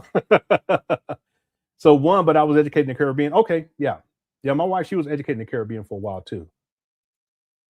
Shout out to the Caribbean family. Yeah, there's a lot of ones in here. So we're probably older, probably the younger people. Yeah, you're right. He does. He criticizes Black women more than anybody else. Yeah. Natural Beauty said 2, then Ned said 1. Yeah, but he got 3 degrees though. Yep. Francisca's put it 2. Summer Red Tree. Oh, you were taught in elementary school? Yeah, I was probably taught in elementary high school. I just don't remember. It's such a long time ago. I'm old, so you know. 3rd grade. Okay, grade school, 2nd grade. Well, how's it going, Alexa? Elementary school, 2nd grade. Okay. I was taught, graduated in 2010. Okay, all right. Yeah, I just know that the children nowadays. Okay, how about this? If you have children, are they being taught cursive? Inside, say yes or no. If you have children, are they being taught cursive in school? Because none of my children were taught cursive. All right, let's keep going. Here we go. You just wasn't paying attention. That's how I said they were supposed to teach you math. So it's by design. But again, that goes back to the community. Right. $2 trillion. See, the young people ain't closed down schools in Philly. All these closed down schools in Chicago. It's a lot of closed down food. Why we ain't buying some? Everybody out here shopping for Christmas stuff. You see, and this right. Umar, people who are trying to get some Christmas gifts for their family probably don't got millions of dollars to spend on a school. Shut the fuck up. You ain't the one to be talking. You done raised millions of dollars for these trap banners in Wilmington. Where's your school at? I'm sorry. Right here is really one of the most disappointing periods of the entire year. Damn. Because we're doing all this Christmas shopping, all this Christmas shopping, and then soon when the New Year come on and everybody broke, we'll be complaining again about what the white man not doing for us after we just wasted billions of dollars on Christmas. Oh yeah. Damn. So I'm on some. See, Umar thinks that all Black people's money is just all one thing. That's why he's talking like this. But no, we all each got our own individual money. We trying to make it. We're not trying to buy no damn school. Hey, we got grits to buy, family. We got butter biscuits to buy, family. We got shea butter to buy, family. We got mortgages to pay, or rent, or leases, whatever. Car notes, chicken wings. Anyway. Real man says no, but he's teaching his. Okay. Yeah, see, they stopped teaching cursive. They stopped teaching cursive when digital signatures became legal. Yeah. Yep. Good point. Very good point. I should have thought of that. But you're absolutely right about that. Yep. Okay, let's keep going. Here we go. Oh, yeah. I see you got your African outfit on today. Yeah, I'm not gonna lie. I got something. Like I got. Powerful. You like this? I like that dashiki. Yeah. I would rock that. Yeah. Just swaggy. I like that dashiki. That's a nice one. Yes, sir, skis. That's a nice one. But what I'm about to say, damn, so I'm on some bullshit. So I'm drawn, bro. I got the dye hair, Christmas bit. The dye here with the dashiki, slight contradiction, but you're a young king, so we're going to let you ride. Let me know, though, bro. Don't hold me accountable. I'm right here with you. You better hold Umar's bum ass accountable. Dude, I would rather we not do the blonde hair. Yes. Don't get me wrong. You do have some African communities, right? Like in the Here he go. South Pacific, where they naturally grow blonde hair. Yeah. Right? But they are such a minority within the race. Right. That if you're wearing blonde hair outside of those communities, most people would naturally draw There go Umar bullshitting again. The conclusion that you're doing it. There's no races out too, by the way. It's such bullshit. To imitate Caucasian culture really? And standards of beauty. Damn. So yeah, but races that was created by a Caucasian, according to Umar, but his logic, it was white people, pseudoscience, European pseudoscience came up with that bullshit. I would like for you to get rid of the dye, but that's your decision. Here you go. Well, what the fuck? Why would another man tell another man what he want them to do with his hair? Now, I'll tell my sons, you need to go wash your hair or you need to go comb it or whatever. I'll tell them, but it's not like, I'm not, those are my sons. Real talk. Hold on real quick. Jonathan, okay, you got the nice locks. I wish I had that going on because I think my wife would probably crush my cookies more. Just to be honest with you, I think I get my cookies crushed more if I had the hair like you, okay? But wouldn't you think it would be strange if I was like, yeah, Jonathan. Never mind. I can't even talk. We're going to leave it right there. But you guys see my point? That's what I'm saying. Why is he even talking about hair dye with another man? It's ridiculous. All right, let's keep going. I was trying to sound fruity, but I couldn't do it. Okay. That color dye. No disrespect, dude. No disrespect. So even outside of color, you always been on natural. Yeah. You ever had dreads? Nah. You're not a I'm dreads not a dread guy. I'm not against it. Stop using the N-word. Okay. I'm not against it, but stop using the N-word. Why? Umar Johnson. Listen, I have a video of Umar dropping M-bombs like it's no tomorrow. Anyone want to take a guess which video I'm talking about? Anybody in the Cookie Crush chat is undefeated wants to take a guess about what video I'm talking about. Yeah, you own it. Y'all own it. The rant. Listen, we don't even have to say Seti. We just say the rant. All right. How you doing too? Yeah, Seti. Want me to play just a little bit of it? I can play a little bit of it. All right. Lenon would look like part of the Marley family if he had. Yeah, but if I did, I'm telling you, my wife, she'll crush my cookies so bad. I should get me some dreads. Because she went to the Bob Marley's son did a concert out here recently. She went with her friend. Her friend is Haitian. They went, and my daughter went with them too. And as soon as my daughter got back, I said, well, she wasn't dancing with no men, was she? It's like, no. I said, all right. Shit, I ain't playing that. All right. Man, we don't want no other men dancing with our. I don't care what the scenario is. All right. Someone said Teddy rant. Why you say how's it going on the kill? Why you say the Teddy rant?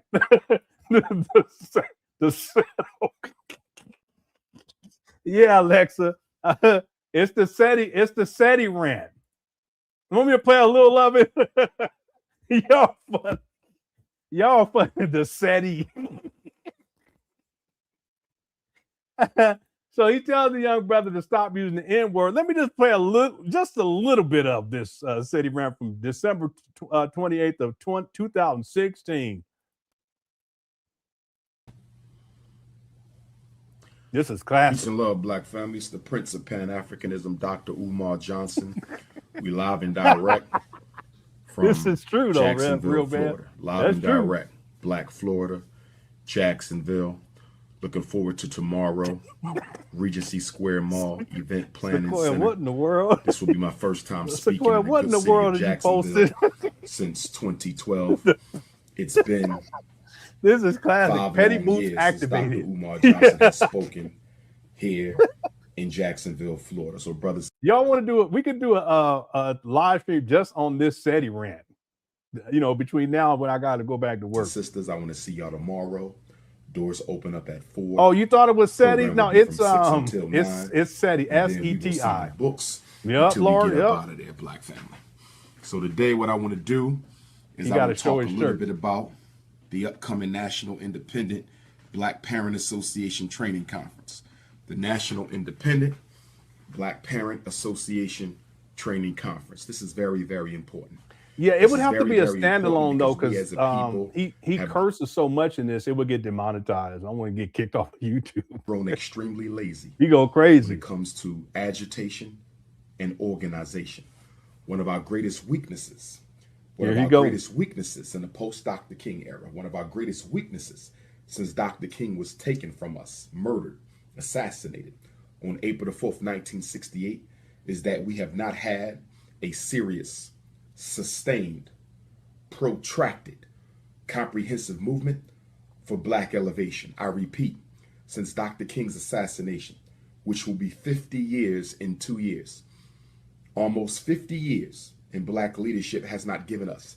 Yeah, Kogo said he got blocked. Yeah, Kogo, if you can email me a link to your YouTube page, I'll unblock you. It happens from time to time. That's for everyone else. Anyone else, if you ever get blocked and you feel like it was unwarranted, you can always email me a link to your YouTube page and I'll get you unblocked. A sustained, protracted, comprehensive, mass directed program for black he does. political, economic empowerment and self-determination. So Dr. Umar Johnson in 2017 is going to be intensifying the Team Pan-African program. Yeah. In 2017, I'm going to be electrifying the international movement for the independence and protection of African people. For those brothers and sisters who are serious up, Easy? about the Pan-Africanist movement, you will get your chance. Well, y'all We're be going building too a far security sometimes. team That's as why. we speak. I want to thank all the brothers and sisters who've been sending me emails who want to be down with the Dr. Umar Johnson African Guards of Garvey Team Pan-African IMIPAP security team. We working on that. My brothers and sisters who into film, my brothers and sisters who are into the media, we about to straight take over the whole conscious documentary film producing movement.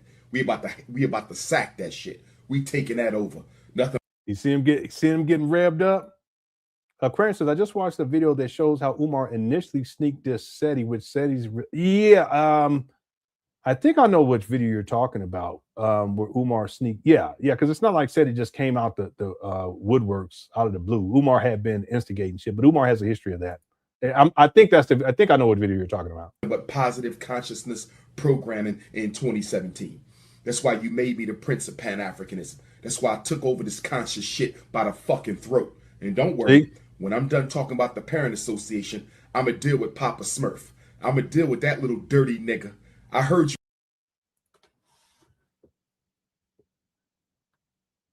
That's it, right? Because this video goes on, I don't know, it's like 45 minutes of him ranting like that. And it gets a lot worse than that.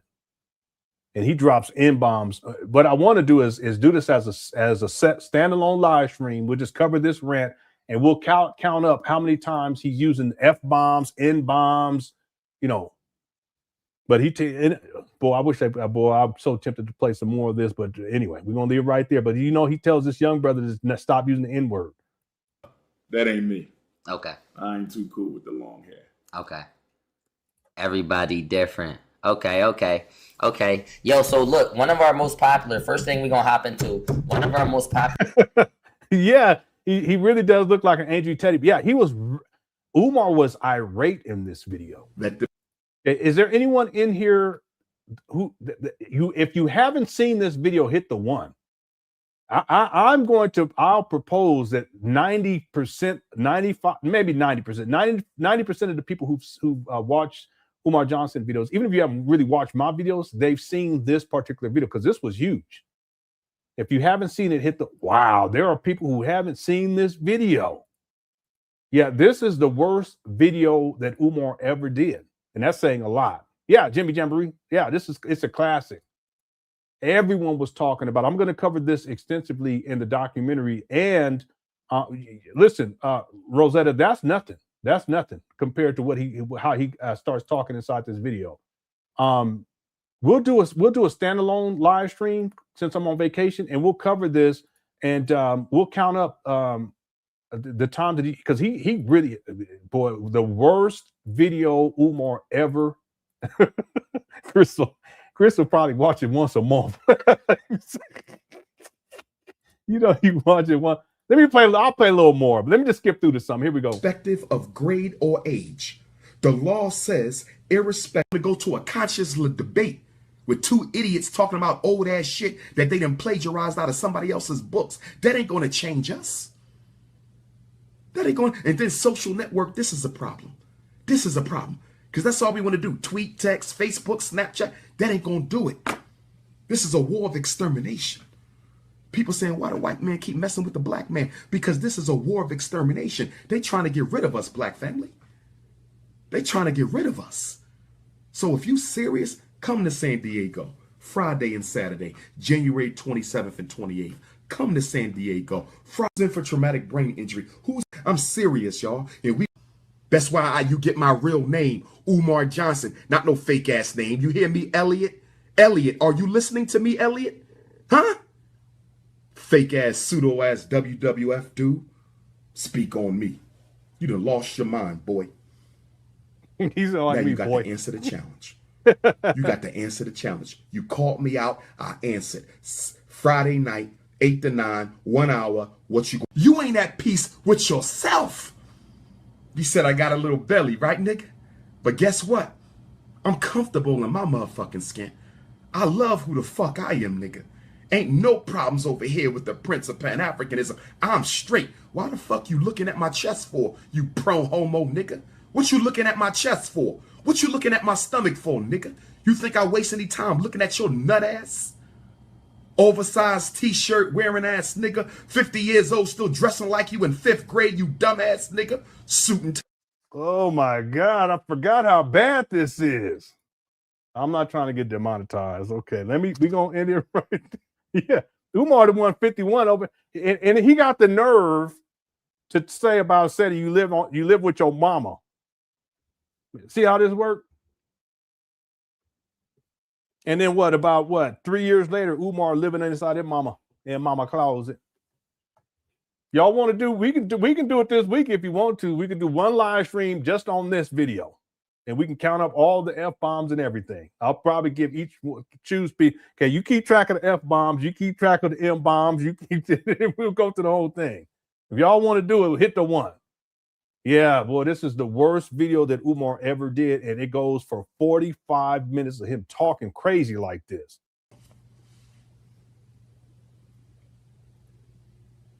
So, brothers and sisters, you can register for the conference. Yeah, then he would calm down and start going crazy again. Association training conference around. Nah, I got this. Nah, like Papa Smurf. That Papa Smurf shit ain't gonna get us nowhere. That Papa Smurf shit ain't gonna get us nowhere. You feel me? Hold on. Yeah. Nah, I got this. So that Papa Smurf thing? We can do it this Friday. I see a lot of ones in here. Maybe we can do it on Friday. I have the video, his follow-up video, because the internet it blew up over this. I mean, everybody was talking about it. And then Umar comes back with an apology, sort of pseudo apology. You guys should hear how Umar was talking. I have that video too. But maybe Friday, y'all want to get together on Friday. We could do it. Yeah, boy, I tell you, I'm surprised that there are people who haven't seen this video. So anyway, he drops a gang of F-bombs and M-bombs. And I mean, I'll drop an M-bomb every once in a while. I think it more than I say it. You know what I mean? Okay, and Cole, well, you should be good now. So let me know if you're back inside. You probably have to refresh your page though first. Let me know. Okay, let's get back to the original video. Here we go. Was that we did last time was you was really letting them know about what's needed for each like horoscope and stuff like that. We was talking about that, right? But you didn't get everybody. Like you ain't hit every John. So I think we do a part 2 of that. I think we dive into that. Okay. But I forgot, how did you have that much knowledge on? Astro Malcolm says, I think I need some Snow Bunny love. It's been a while. Yeah, I'll do some Snow, but we'll do some Snow Bunny love. I can pull it up. I'm not supposed to because I told the guy who produced it that I would wait, but it was so long ago because I was trying to help him get himself established in terms of doing AI and setting up a platform where he can make a lot of money. He doesn't even have to do AI dealing with Umar. He do with other people. But I haven't heard from him in a long time. Anyway, I'll pull it up for you. Thank you so much, Astro Malcolm. And then Simply Complicated gifted 5 memberships. Thank you so much. Very kind of you. If you received memberships, gifts from Simply Complicated, make sure you thank her inside the chat. Matter of fact, everybody thank her. Okay, that's really, really kind of you. Thank you so much. We have plenty of member content, and I've been premiering rough drafts of the documentary that I'm working on dealing with Umar. We did live streams, 3 of them in a row, starting towards the middle of last month and then like halfway through this month. We didn't do it last Saturday, but I'm going to try my best to have something ready for you guys this coming Saturday because I got some time. I'm on vacation. Thanks again, Simply Complicated. All right, here we go. Well, I'm into spirituality pretty heavy, right? Mm-hmm. And the system that I practice is the Yoruba system, right? Yeah. And so because I'm just a student of world spirituality, that naturally takes you into astrology. Because it was our ancestors who first mapped the universe and came up with the original astrological system, which was borrowed, modified, and plagiarized by the Europeans and everyone else. Damn. So astrology comes from African people. But the system that you see now that is popular, it's not the exact system that our ancestors came up with. So it's not a perfect system. Right. But with that being said, is it still the same stuff or is it different? It's somewhat different. Okay. But yeah, I don't know. I still see someone that said there is some truth and accuracy in it. You follow? Like similarity. Dominique says, can we get the Tariq response to Umar? Listen, the only way we can do that is if it was another standalone. Okay, it would have to be a standalone because I'm telling you guys, YouTube, they will not have it. All right, it would be demonetized. I mean, I would have to actually do the live stream demonetized. And I don't mind doing that, but you guys just have to be aware that that's the cost because he went in on Umar. That was another classic one. Yeah, listen, ain't nobody roasted Umar like Tariq roasted Umar in that video. It's not even close. And you know I can go in. But it's not even close. What's going on? Oh.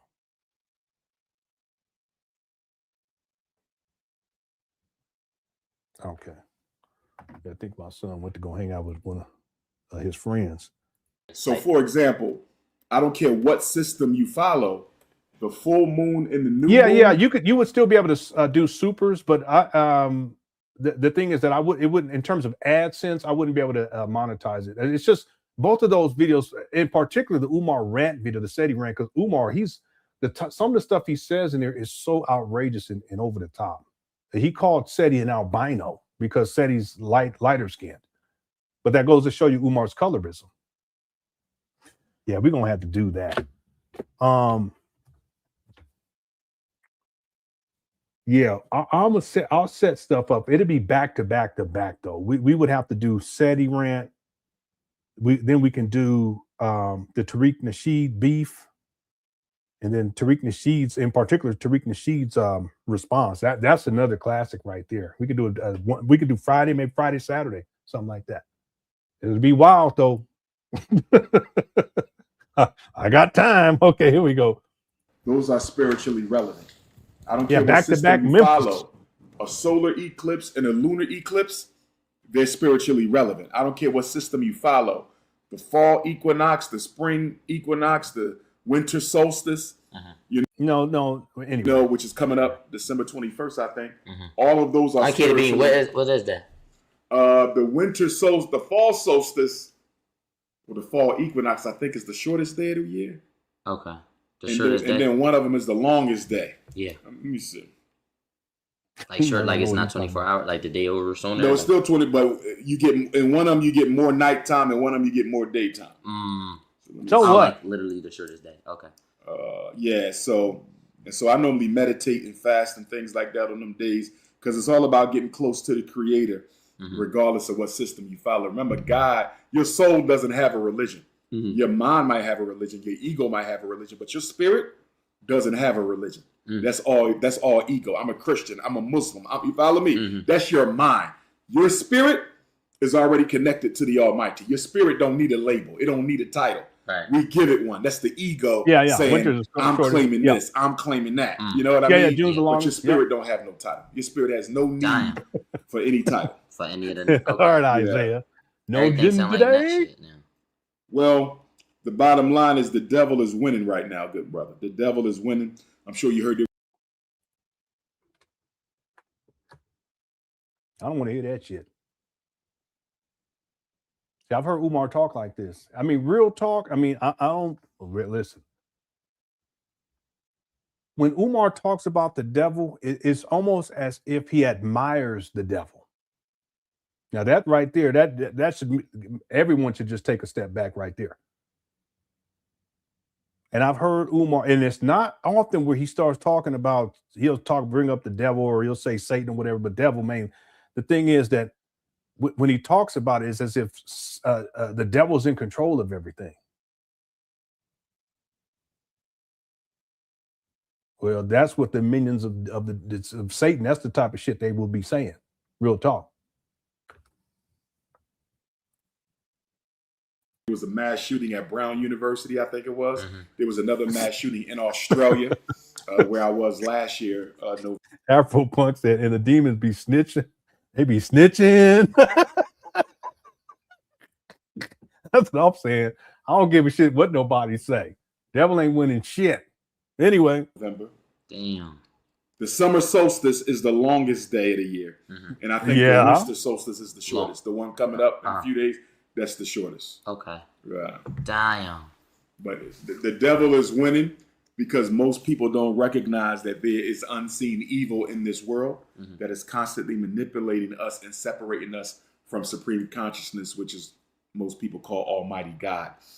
Umar separates people, and he also manipulates people. Only good and evil in the world. You're either on one side or the other. There's no middle. Right. You're either good or you're either evil. And we have to constantly navigate our lives between good and evil to make sure, we're not violating, the divine code, that code. Umar, you one of the most evil people I've ever seen on the internet. Real talk. Ethics that the Lord expects us all to live by, regardless of what your religion. Don't bring up the Lord, Umar. Cut it out. Right. So. You tapped, bro. You sure did. You tapped. Yes, sir. Yes, sir. You super tapped. Damn. What did he say, Tad? I ain't never heard. That's maybe the young people. I got ask my sons. They'll probably know what he's talking about. You see, this young man, he just doesn't know. He's not knowledgeable about who Umar is and what Umar is. It's not just who, it's also what. And he's coming from a vantage point of someone who's seen Umar as a social media influencer. And you'll be surprised that the younger generation, they really put people like that on a high, in high esteem, regardless. It's just the nature of being raised with the internet. We weren't raised with the internet, my generation. But he doesn't know that he has a minion of Satan sitting next to him, who's going to even bring up the Lord too. But only reason Umar is bringing up the Lord is because it's for manipulative purposes. Umar is a shade individual. He's evil. And I don't say that lightly. You guys rarely hear me talk like this, but Umar is. I am. So for the young people, get you some spirituality. I don't care if you want to get it through a religion, get it through a religion. But you don't need a religion. Right. You can just sit in your room and pray. You can sit in your room and meditate. You follow me? Yeah. Don't get caught up in the label. God don't care about titles and labels. No. I personally, I wouldn't. Well, I'm not Muslim, but I wouldn't say I'm Christian either. I would just say I got a connection with God. That's all you need. Okay. That's So yeah, I'm on the right track. I wouldn't. Because people ask me like, "You Christian?" I'd be like, "I believe." I don't know. I just feel like I believe. Well, because doctrine and destiny are two different things. See how you won't even let the young brother speak. That's another thing. That's another way that Umar hasn't dealt with younger people, because you have to give them a chance to respond, because they're trying to figure things out too, and that's part of it. Is just to listen. Umar doesn't know how to do that. Things. Okay. Doctrine is what I believe in, right? Yeah. I believe Jesus died for my sins. Mm-hmm. That's doctrine. Mm-hmm. I believe Muhammad Here he go. is the last prophet. That's doctrine. Mm-hmm. I believe, Moses or Abraham, is the one who brought us the message. That's doctrine, right? Whenever you marry your spirituality to a certain set of rules and beliefs, it becomes doctrine. But you don't need doctrine to have spirituality. And I think one of the things that we have to get back to. Yeah, says a man who walks around with a bag of chicken guts. That's good point. Yep. As African people, but the entire humankind is getting back to spirituality without doctrine. Yep. Because as beautiful as the church is, and I respect good point too right here. That's how you know Umar, he's not an educator. As much as I respect Islam, right? Yeah. I've had other Pan Africanist forefathers who were Muslim, and I was raised Muslim and Christian. So I've had both worlds. And I've seen the good and I've seen the bad, and I respect them both, right? Yeah. But if we're going to be brutally honest, more people have been murdered in this world over Christianity and Islam than any other reason in human history. Damn. Nothing has caused more murder on earth than Christianity and Islam. And a big reason not even money and girls? Not even money and girls. Damn. And he said girls. He's young. Bless his heart. Big reason for that is because those religions were taken and used by conquerors in order to dispossess people of their land and their resources. So the Arabs came into North Africa with Islam and said, Muhammad is the last prophet. And if you don't accept that, they cut your head off. Yeah. This is well documented. The white man, he came into Africa with the same thing, right? When he came and colonized, he said, Jesus Christ. They said old Christians were wild. Jesus Christ is Lord, and new Christians as wild too. Ain't no difference. We got pedophilia in the church not being dealt with. You know what I mean? We got all kind of evils. The bottom line is, again, religions are institutions. Yeah. They're not God. Yeah. The problem is we make institutions godly. You see that? You see that? Yeah. And that's where you got to separate. Man will always fail you. Yeah. You see that? Yeah. God will not. So you don't put your heart in an institution. I'm not putting my heart in a church. I'm putting my heart in God. You see that? Yeah. I'm not putting my heart in a leader. I'm putting my heart in God. Right. That's called spirituality. Right. Once I start saying follow him, follow him, follow him religiously, that's doctrine. That ain't got nothing to do with God now. That's about power and control and manipulation of the masses. Damn. Nobody ever created a religion to free anybody. Let me say this again. No religion, not just those two, no religion was ever created to free people. Don't put your heart in FDMG. That's the truth right there. Don't put your heart in.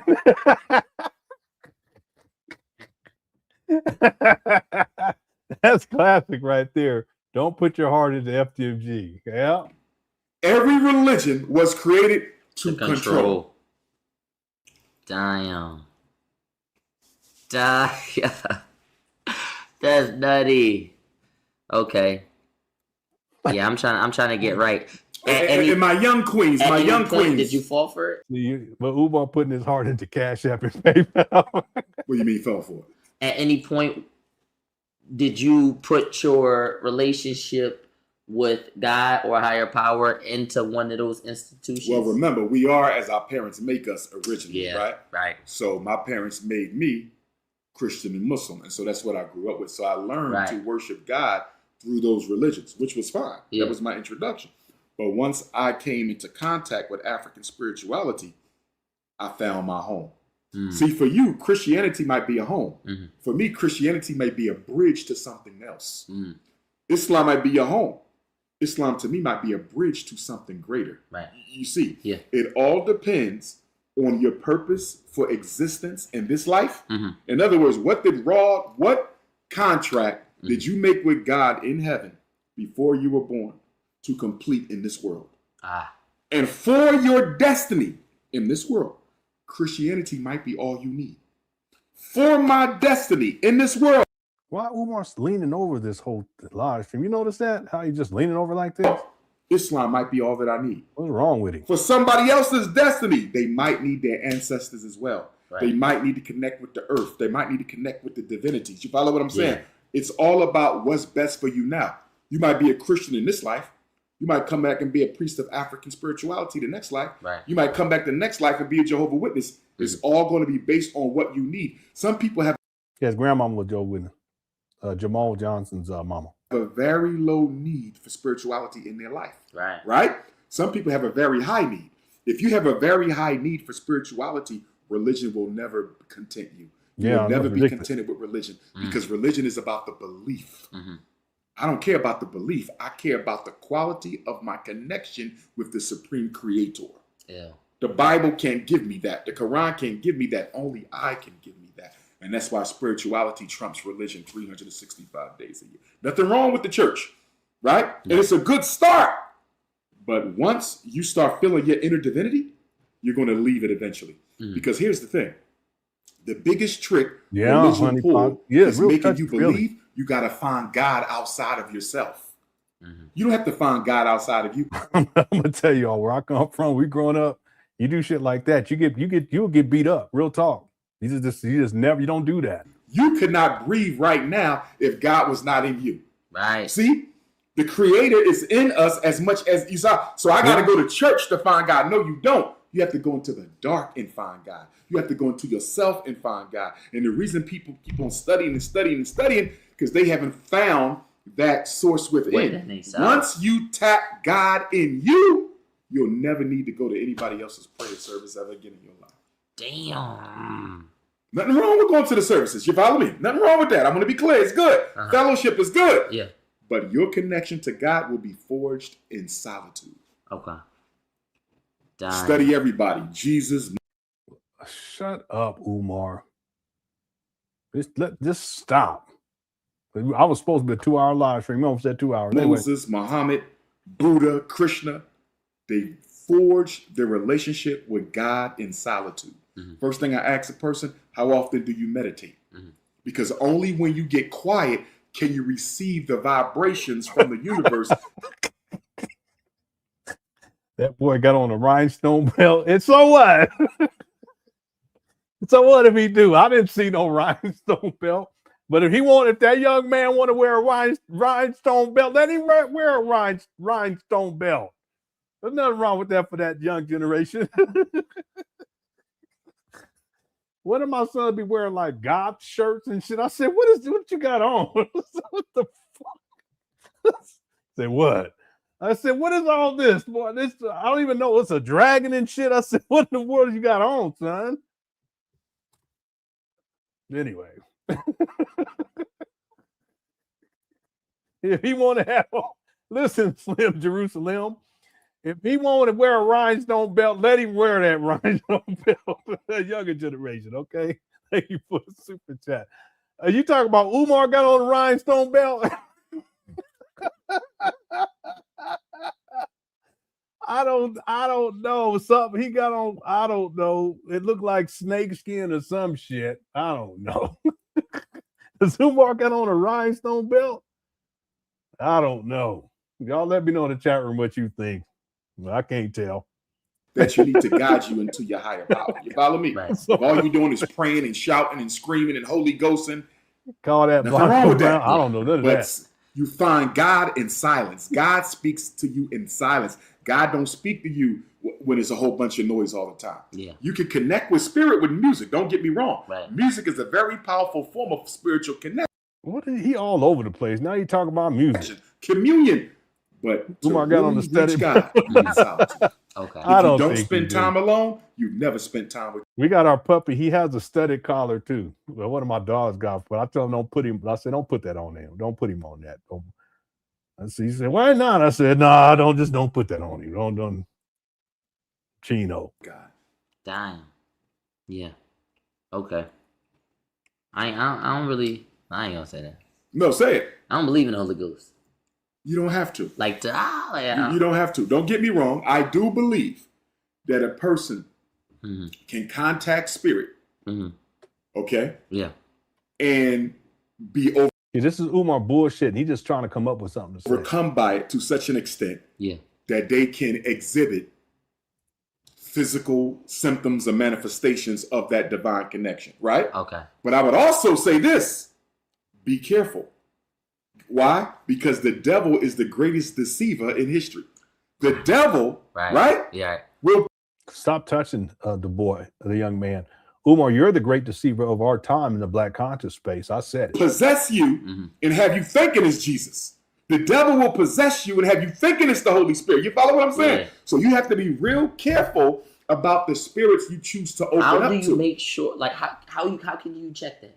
Only through spiritual discernment that you learn through trial and error. And Yeah, but see, this young man doesn't have spiritual discernment because he has Umar in his living room. Okay, he has a minion of Satan sitting right next to him. Ain't that deep? going deeper into your meditation and communion with God. Okay. For example, spirits visit me, right? Yeah. I know when they're positive and I know when they're negative. I get two completely different feelings. You follow? Like the alien that punch you in the nose. A person who believes in everything doesn't really believe in he doesn't believe in anything. This is part what I've been talking. I've talked about this, and it's a good point. I've talked about this with Umar. Umar doesn't believe in just one thing. He takes whatever he can to manipulate. So he'll say the Lord when it's convenient to say so. He'll bring up Satan when it's convenient to say so, or the devil when it's convenient to say so. There are times where he'll say Salat. This is dealing with Islam. I'm not quite sure exactly what, so I apologize for my ignorance. There's another one of the articles that he wrote when he for the newspaper when he was in. Yeah, was he an undergraduate? I think he was an undergraduate at the time. Yeah, I think he was. I think he was undergraduate. He's talking about polygamy in Islam. So he'll bring it up there when it's convenient. And then there's a saying, it's SW something. I don't know. I used to know what that meant. But the point is that he would write about those things when it was convenient at the time. But Umar doesn't believe in one thing. He believes in an amalgamation of things. It's an identity. It's what we could call a spiritual identity crisis, but it's similar to the identity crisis that he has in terms of who he is as a person. Same thing. See, sometimes Umar, he's a school psychologist. And I'm talking about in his imagination. He'll play the role. He's not, but he'll play the role. He's a child therapist. He's the most requested scholar. Right? He's a black leader. He's this great orator.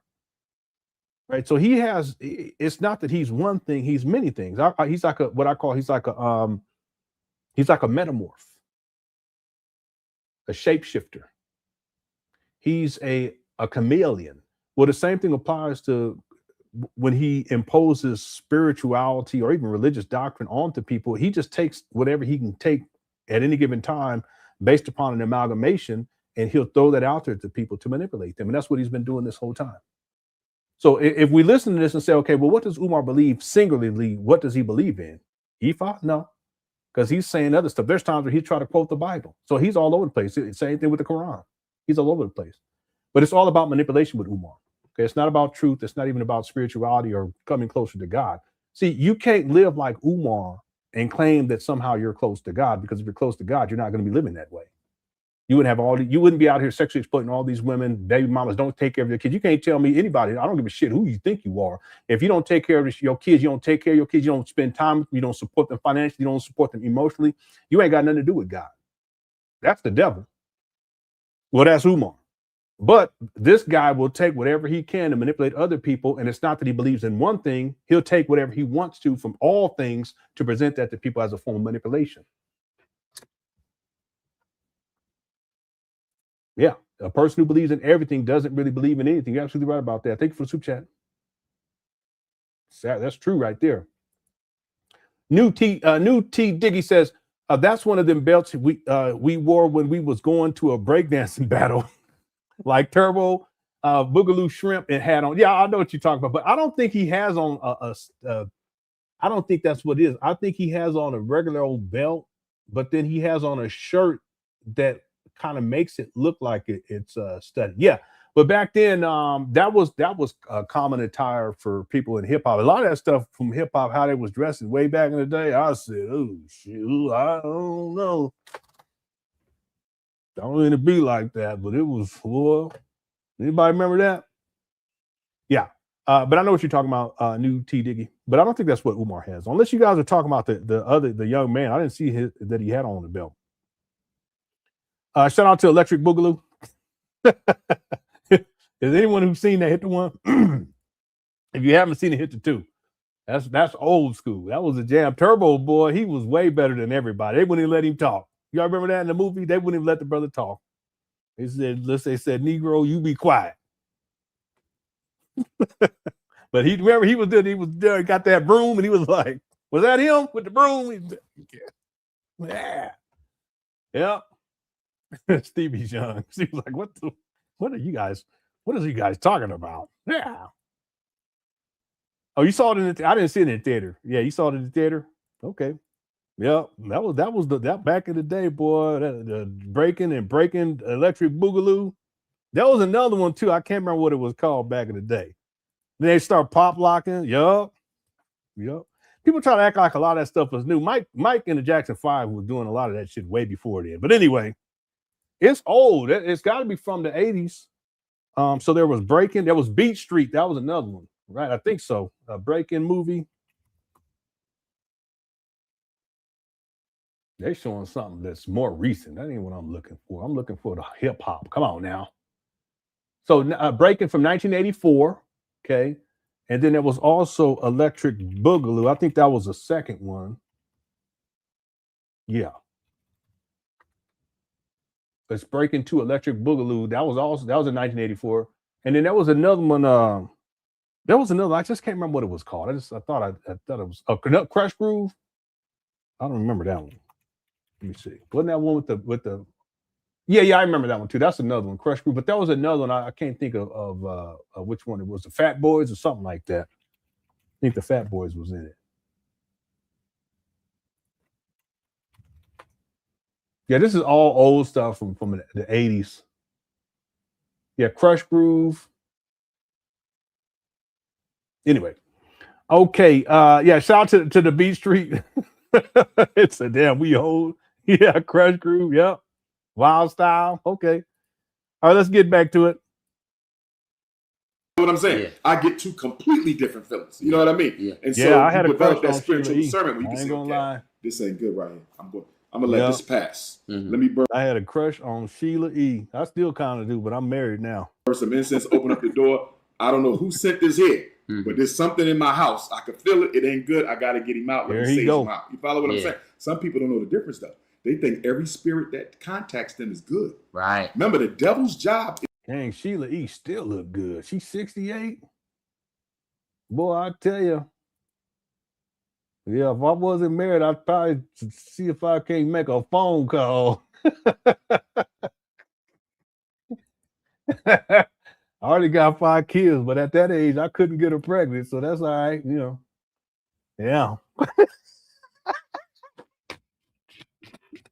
All right, I'll take that back. I'm going too far. Here we go. Is to manipulate you and make you think you're on the right track when you're on the wrong track. And here's the thing: the road. He said, "When you on the rock, exactly." Yeah, when you on that rock, we know Umar. Okay, who did y'all hear Umar? He said, "When you on that rock, yeah, we know that." Umar's full of crap. Where does Umar meditate, y'all? His car, his mama's car. Umar, he ain't meditating. I can tell he ain't got that type of temperament for that. He don't. And he don't have the patience. You know, he can't sit still and no shit like that. I used to be deep into the meditation. I would sit and, you know, meditate and fast and all. I used to do all that stuff back in the day when I was young. But he just talking. He just talking. Listen. I highly doubt that Umar does anything that requires discipline, including meditation. Now, Umar, I can see Umar doing like different rituals and shit. I can see him doing that. That's why he be carrying that bag of guts, chicken guts, whatever kind of guts it is. So I can see Umar doing that kind of stuff. But anything that requires discipline, no, he's not going to do that. He's not. Yeah, he's full of it. Meditated Mama Claus. That's a damn shame. All right, thanks, Pharaonic Corp, for the super chat. Did I get everybody too, by the way? Wow, on another show, he argued that the devil didn't exist. I don't remember that show. I wouldn't be surprised, though. I wouldn't be surprised. He's contradictory. That's the thing. He doesn't believe in one thing. Like S.H. Play was saying, a person who believes in everything doesn't believe in anything. Well, with Umar, if it's convenient, he'll bring up the devil, you know. But then in another video, he'll say that the devil doesn't exist. So which one is? Just as another example, real quick, Umar, he's been telling black parents that ADHD doesn't exist. He's been saying that for decades now, in point of fact. And then I have a video where Umar admits that he has ADHD and that he struggled with it for his whole life. So which one is it? Well, the same thing with this. I'll tell you one thing, though, Andre, the fact that he does this shows you what type of person that he is. He's the great deceiver of our time. He'll pick and choose his shapeshifter. He doesn't hold on to any one given thing. He'll take what he can to manipulate people at any given time. Now, who operates like that? For you Christians, who operates like that? It's not Jesus. Be right there. Thank you, Andre, for the super chat. New Tiggy says that's why. Yeah, that got us both off right there. I was looking at Sheila E. She showed she looked good even at she's 68. Well, some of these pictures may be a little bit older, but let me Sheila E. 2025. Let's go and see. Yeah, she still look good. She sure do. Yep, she aged. She very well, very well. Yeah, she look good. She do. Damn. Yeah, this is her performing at the 2024 Essence Award. But see, the thing is that she was always fine. So, you know, she's still fine. Yeah, shout out to Sheila E.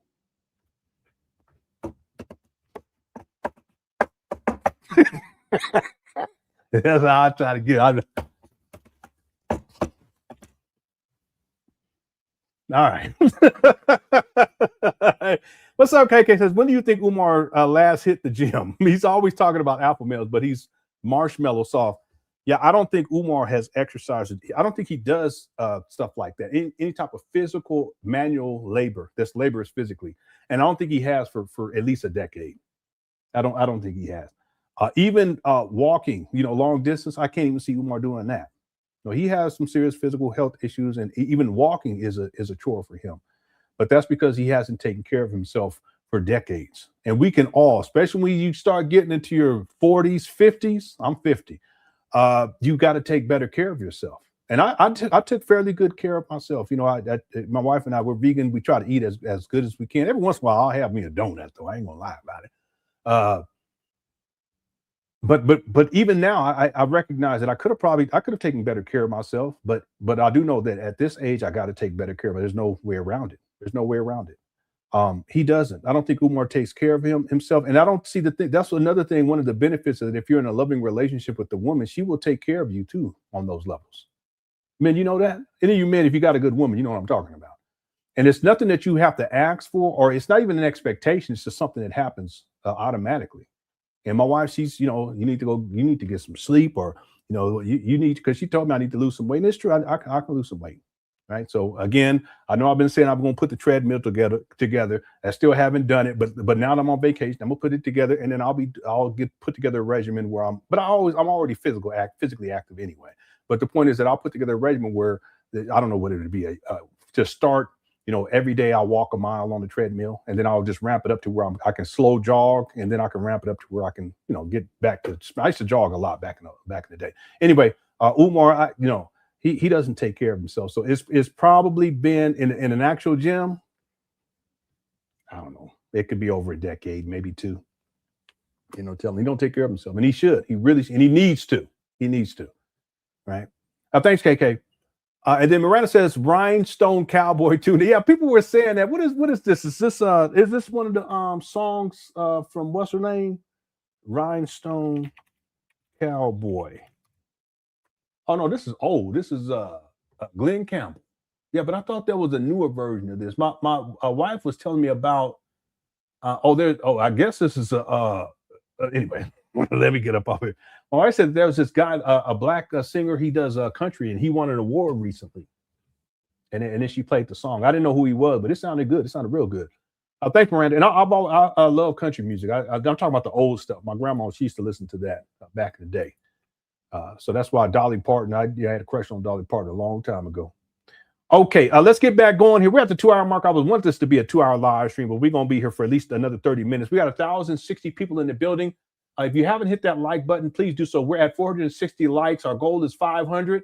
We do have a poll question. We have 1,182 votes so far. Why does Umar Johnson criticize, who does Umar Johnson criticize the most? 51% said athletes, 32% said rappers, 15% said politicians, and 2% said comedians. Make sure you get your vote in before we close out this live stream. And again, the goal is 500. We're at 461, 461, 461, 461.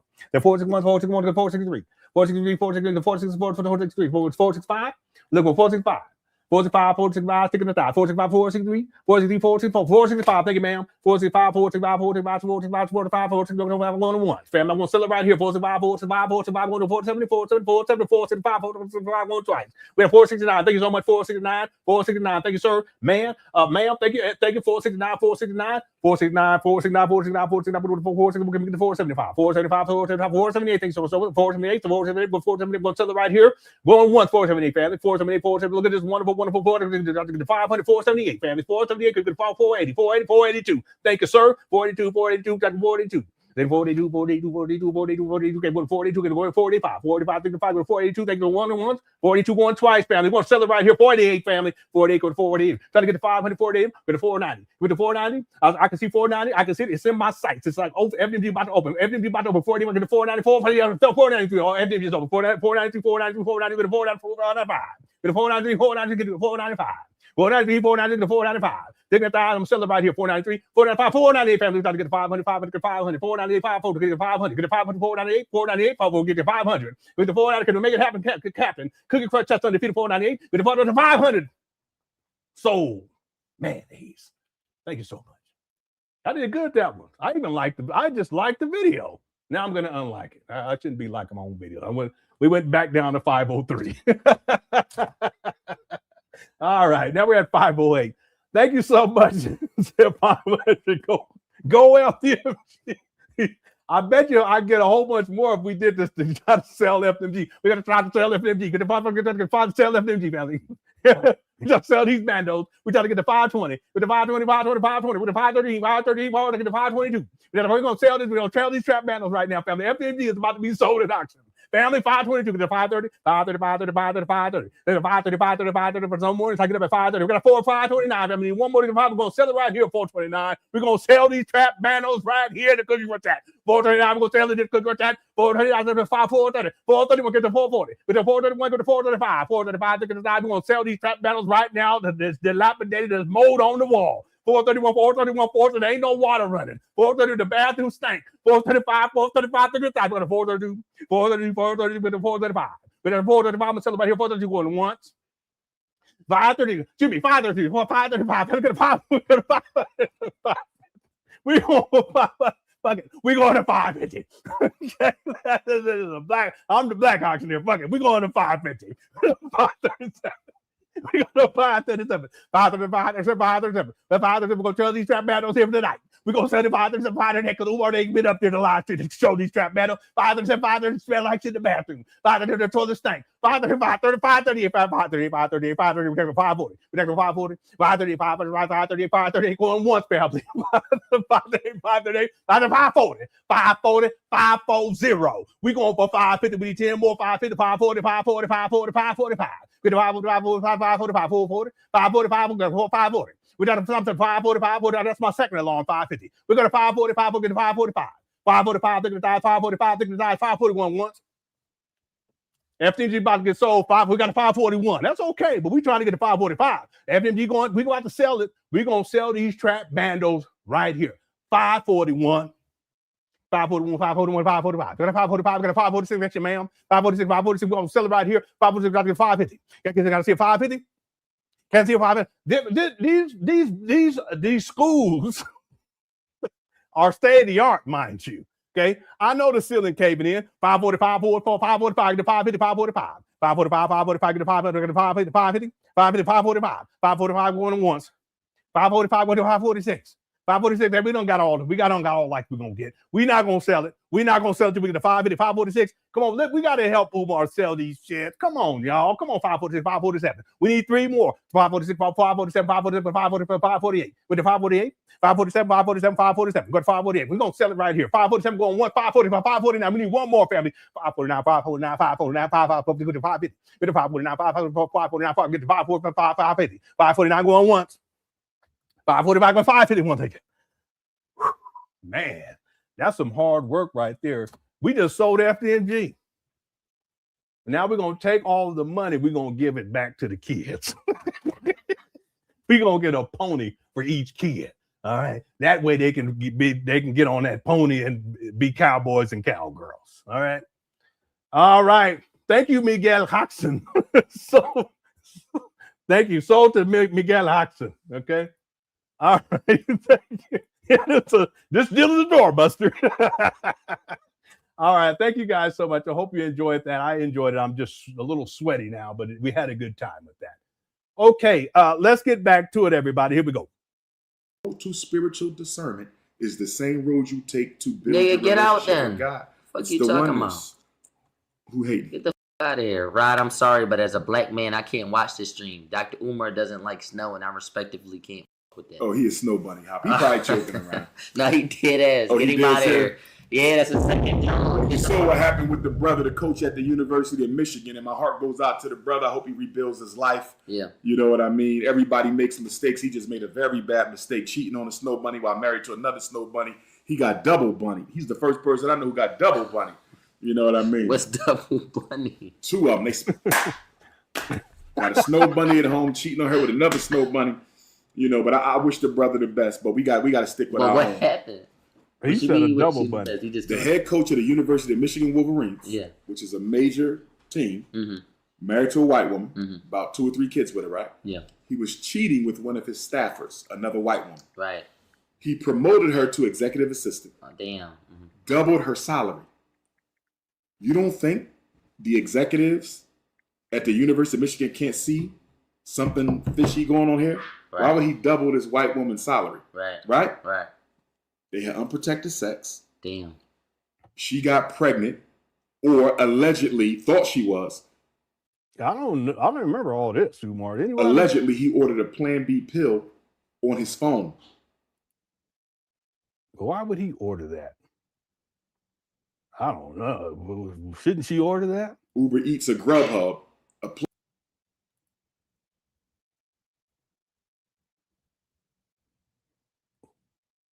Uber Eats? This story is weird.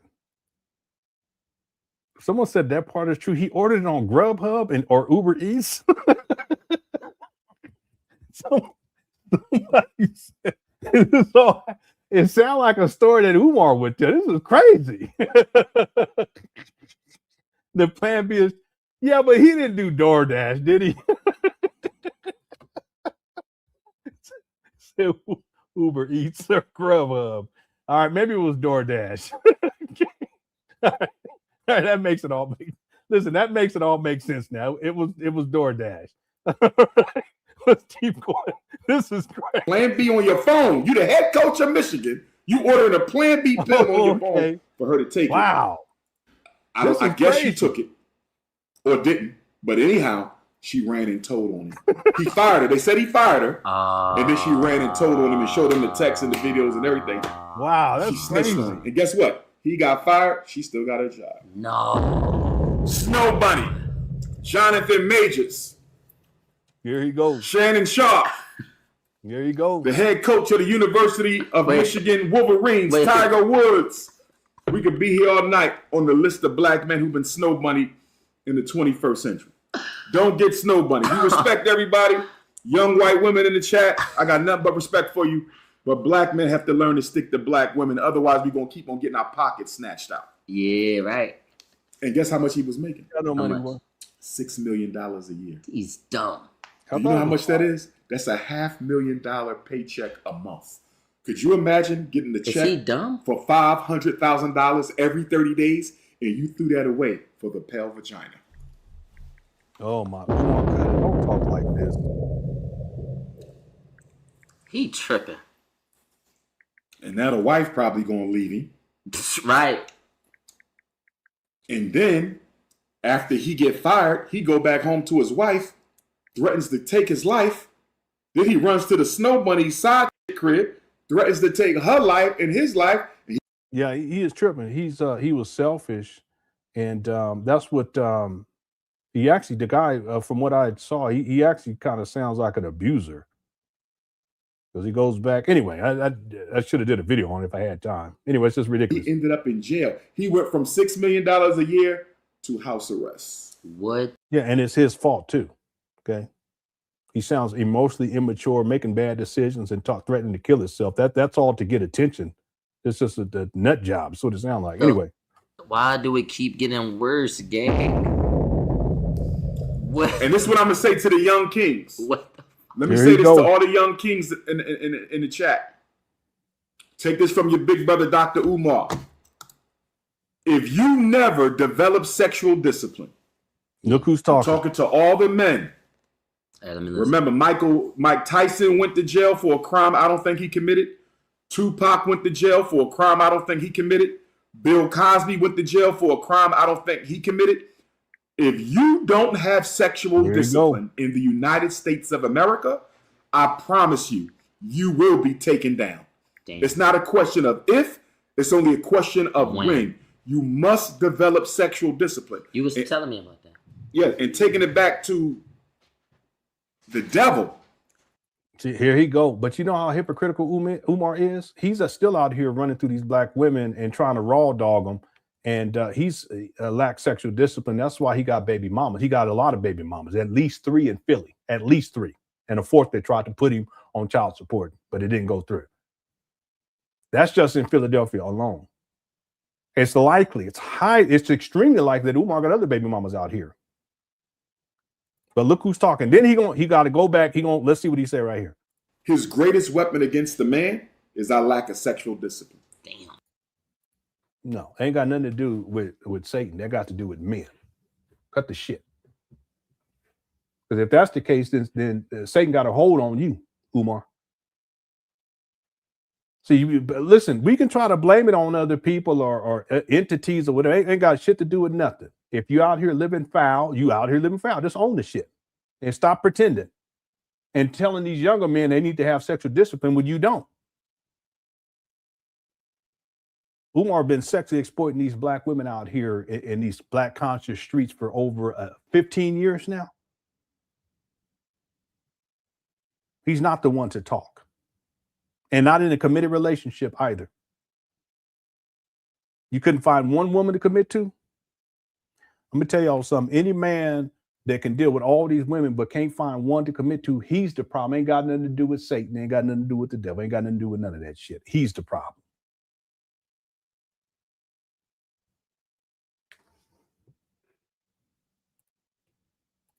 You cannot reach higher states of consciousness if you cannot control your lower chakra.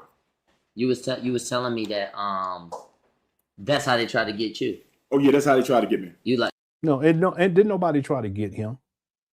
Cut the shit. Umar is a sexual deviant and he's a pervert. Ain't got nothing to do with what women are. No, ain't got nothing to do with that. What the women force you to penetrate?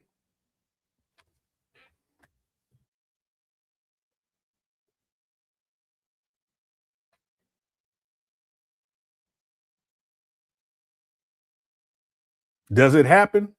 Yeah. But with Umar, cut it out. Stop. So ain't nobody trying to get Umar through black women. We got to say it's black. All you do is talk shit about. So yeah, black women, it's black women's fault. No, if you're a man, even if a woman trying to go there, you have a choice to say yay or nay. It ain't got nothing to do with Satan. It ain't got nothing to do with black women. It got to do with you as a man. I give you guys gang of stories of women that it was ready to go. I was like, when I was married, even before, when I was in college the first time. One young lady, she had her hair all wet, came over, boy, she looked good too. She wanted to get her cookies crushed. I didn't even know her name, but I said no. I didn't tell her no, but in a polite way. Anyway. Like that's their angle. Yeah, they not done. They still trying. Really? They still trying. From the time that we last met to now, is there anything you can share with us that's not too fat on like?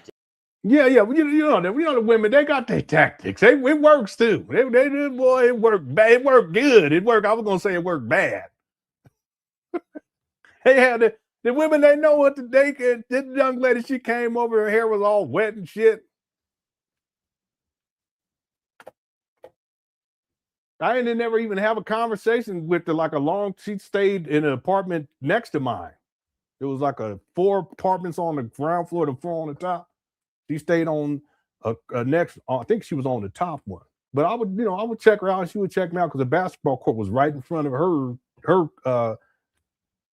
a sliding door to the living room. And I used to be out there. Me and my homies be out there playing basketball all the time. She used to check me out. She was cute, real cute, real. I mean, she was a cutie pie. She was. But I didn't know her like that. When she came up and knocked on that door, with hair all wet, started talking to me, shit, had her legs all over.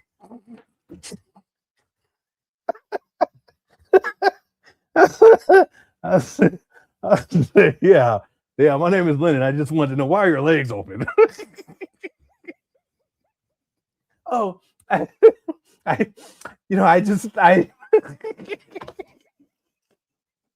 all right, yeah, whatever. I'm just asking. You know how women stand like that? You be like, oh, JC ready to go. Hey, close your legs, ma'am. Close your legs. All right. I'm exaggerating. And that ain't all, lady. You know, women, y'all be doing. Let me stop. She was a nice young lady, but I wasn't living like that. There's another one that stayed across up on the. Anyway, she was ready to go too. All right, let's keep going. Just fishy stuff that you said wrong. Fishy? Oh shit! Here we go. You talk about fishy. Wrong energy, nah. And the pivots you made. I'll tell you this. I'll tell you this. He did. There's 4 women in my universe. Yeah. E5 to the universe. Mama? I'm not gonna say my circle because my circle is very tight, right? Yeah. But in my universe, yeah, I come in frequent contact with them. I can almost bet you that they are agents of the government sent to spy.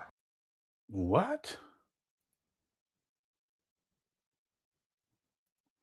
He said 4. He said 4 spies. All of them? 4. There's many more than 4, right? But there's 4 women I know for sure were sent by the government to entrap me. The government? FBI, CIA, Homeland Security. Boy, this guy, Umar is crazy. He's nuts. Then he said, yeah, in retrospect, yeah. I didn't know her, Now, I was never living like that, All the women I got with that, we was in relationships. Now, I came close a couple of times with in college. There was a couple of times, boy, I tell you, one time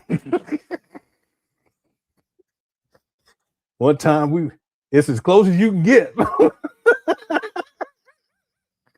It's as close. You know what I'm talking about? You get as close as you can get without going all the way. We're gonna leave that right there. Anyway. They always watch the black. Genuinely? Genuine. I mean, genuine. And then I got other agents who ain't working for the government. They just working for the Negro-Pean YouTubian struggle streamers, right? Yeah, he talk about me. Look at the chat room up there. Somebody said, in what?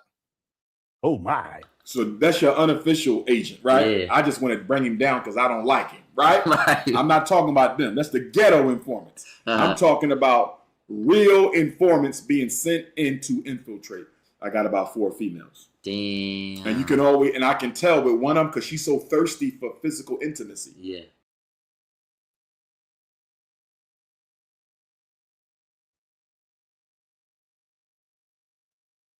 What in the world? This guy, Umar, boy.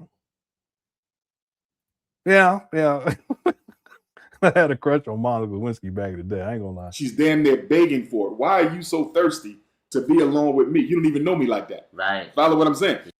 Who are you talking about, Umar? Yeah. So I'm very suspicious of you because you're going to try to hit me with some grape. You follow what I'm saying? Yeah, right. I'll never be alone with her. You too thirsty. You done already played your hand. I know they sent you. Right. And one of the things I look at is how much community service history do you have at all? Right. If you real gung-ho, I want to help you build your movement, and you never done nothing for black people in your life, and I know you an agent, because why are you so gung-ho? You're not just trying to learn. You said, I want to help you. How you go from having never served the movement to now want to be next to the movement's king? Right. See that? She dick ride. You got to watch him. Okay. Dang. You gotta That's watch great discernment. They send them at every That's level. great 20, discernment. 30, they send them. Damn. So for me, you know, my mission to serve our people is so great. He really it's so should. important He that really I could should. never throw that away for vagina. Right. You follow what I'm saying? Right. They would have to lay a Sexual real good discipline. trap for me because you're not going to get me like that. You see what I'm saying? Yeah. If I know, now sometimes you might not know. You might think this is a real legitimate queen, right? Right. But if I know, you know what I mean? If I got a suspicion, I don't care how good you look. Maybe- 5'5", thick in the thighs, it don't matter. Yeah, maybe he's talking about Zora. Maybe he's talking about Zora. It's possible. I will never risk my life's mission. My contract with God will not be destroyed on vagina. Right, because then at that point, it's the devil. Oh, man. And I can't blame nobody but myself. Damn. Damn. And for my young queens, I need my young queens for the New Year's resolution for all my young What's the sisters New Year's out there. resolution for the For the queens? queens, I want you to start covering up your body a little bit more. Okay. Here you go. The young queens. That's gonna be hard for them, bro. My New York queens, my My thing is, Georgia queens, my Philly queens, my Cali queens, my Phoenix queens, my Brazil queens, my Canada queens, my London queens, my African queens, Umar, stop. my Jamaican, Haitian queens. Start covering up your body. Y'all showing too much. You're showing too much. Your breast is out. Your butt is out.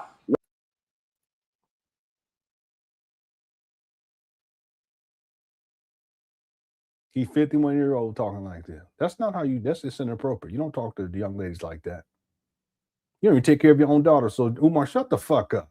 You don't even take care of your own daughter. But you got everything to tell these younger women or the young, that's just ridiculous. Why do I see your tramp stamp above your cheeks in the back? They got female. What? Somebody gonna have to explain. I don't know what he's talking about. What is he talking about? You talk about the young ladies too, by the way. You 51-year-old freak. You're a freakazoid. What is he talking about? He said something about the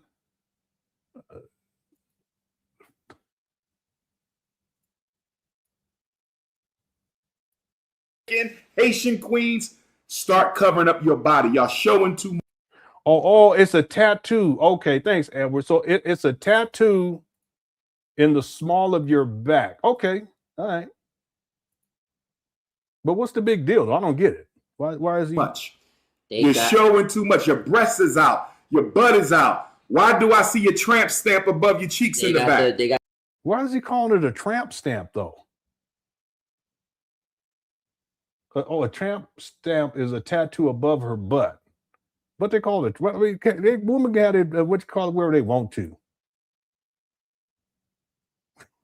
Well, anyway, it's not even a point. It's just ridiculous. Cover up that body. Got female leaders. Yeah, they got. But here's the thing, right? Yeah. No disrespect to the female celebrities who sell their product with sex, right? Yeah. Or sexual objectification. Yeah. But that's a celebrity who has made it. Your likelihood of getting rich through sexual objectification on the internet are slim to none. You're not going to get rich like that. So listen, most young ladies ain't trying to live like that, Umar. I don't know what world you live in. please slow down on the tattoos. First of all, let me explain something to you. If you he sure was kissing up on Suki though. Real talk. I can pull up the video. Don't make me do get it. a visible tattoo on your body, one that cannot be covered up, please forget about medical school. Please forget about law school. Okay, that's ridiculous. This is 2025, Umar. They got men and women all tatted up these days. They don't give a shit.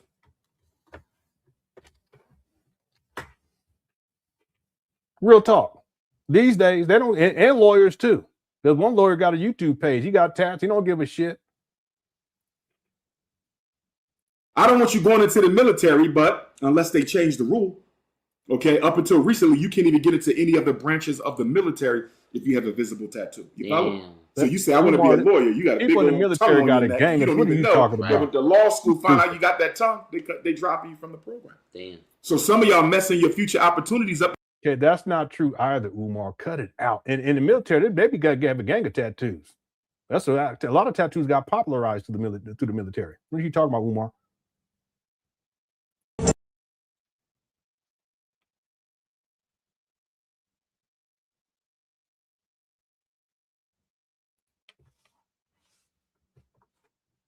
See that there? What you talking about? And that's the type of women Umar like too, by the way. He likes women that the stripper type with the tattoos and all that shit. Ain't nothing wrong with that. That's what you into. That's what you into. That ain't my thing. I like a woman, cover things. So I see a little neck, all I got is a little neck, like about right there, or some ankle. Well, I see the boy, the ankle. Yeah, dentists too. They don't care these days. Dentists, they all tatted up. One time I went to the dentist. Dentist had the thug life on his. I said, "What the?" The white dude. What the fuck? He said, "Yeah, we're gonna give it a fill in this cavity." Yeah, he had on a thug life on. I said, "Man, this is some bullshit." All right. Getting these tattoos. Hide your tattoos. If you gotta get them, I got Black Jesus right here, but it's on my shoulder. You understand? Because I am the new Black Jesus. But that's what I'm saying. If you are Christian, you shouldn't be following. You shouldn't even. I think this young man's Christian. I don't know for sure, but if he is, you shouldn't have this devil sitting inside your living room.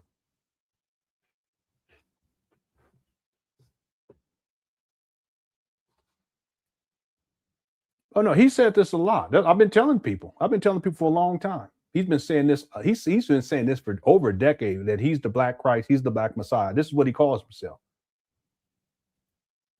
From the program. Damn. So some of y'all messing your future opportunities up by getting these tattoos. Hide your tattoos. If you gotta get them, I got Black Jesus right here, but it's on my shoulder. You understand? Because I am the new Black Jesus. But ladies, cover up your bodies. Young. Boy, this guy, he's something else. Yeah, but he don't care. Yeah. Great deceiver of our time in the Black conscious space. I've been warning people for I don't know how long. It's been a long time. Queens, leave something to be desired, because the more attention you spend on your body, the less attention you spending on your mind. Mm-hmm. And when a man sees a woman who's more concerned with what she looks like than how she thinks and what she knows, this is all juvenile conversation. He knows that she probably has low self-esteem, because women with high self-esteem don't have to sexually objectify.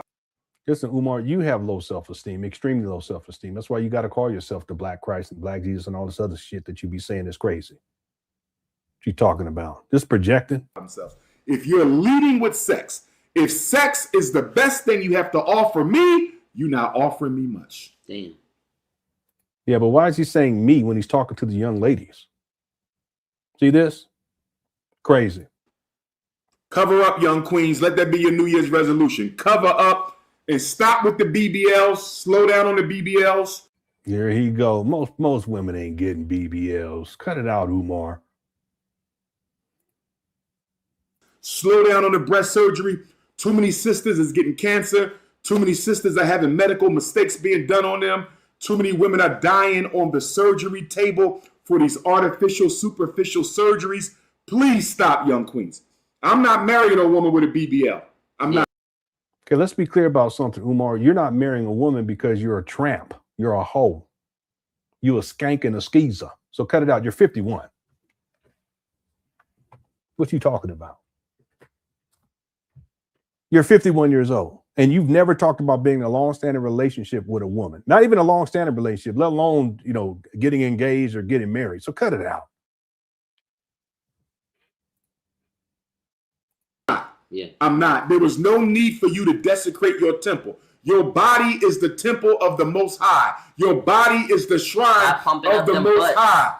You messing up your butt. You messing up your breast. Some of y'all getting cheek injections. There you go. Lip injections, fake eyelashes, fake hair. Is there anything on your body that's real? Black power.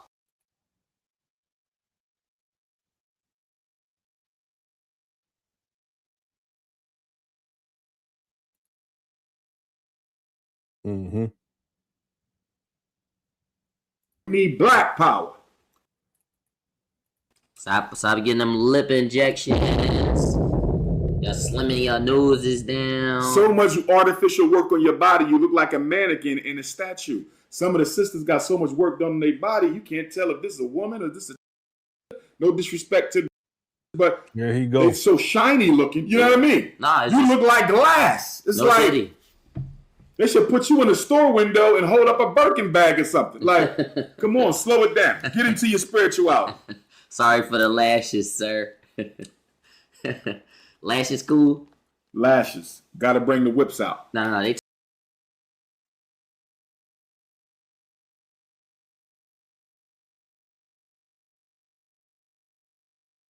This was a stripper Umar was dealing with, having sex with.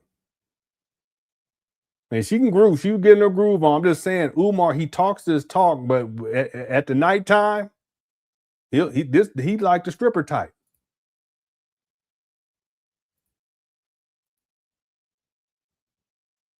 And she's a pretty woman too. Don't get me wrong. She's a pretty woman.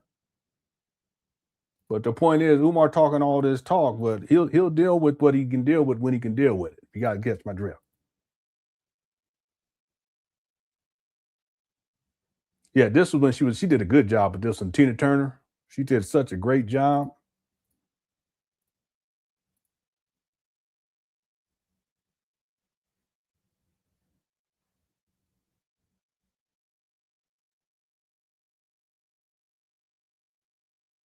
Yeah, Umar was asking for booty pics. She sent him some too. I ain't gonna pull it up, but she sure did. She sent him the booty pics, and the list goes on and on and on.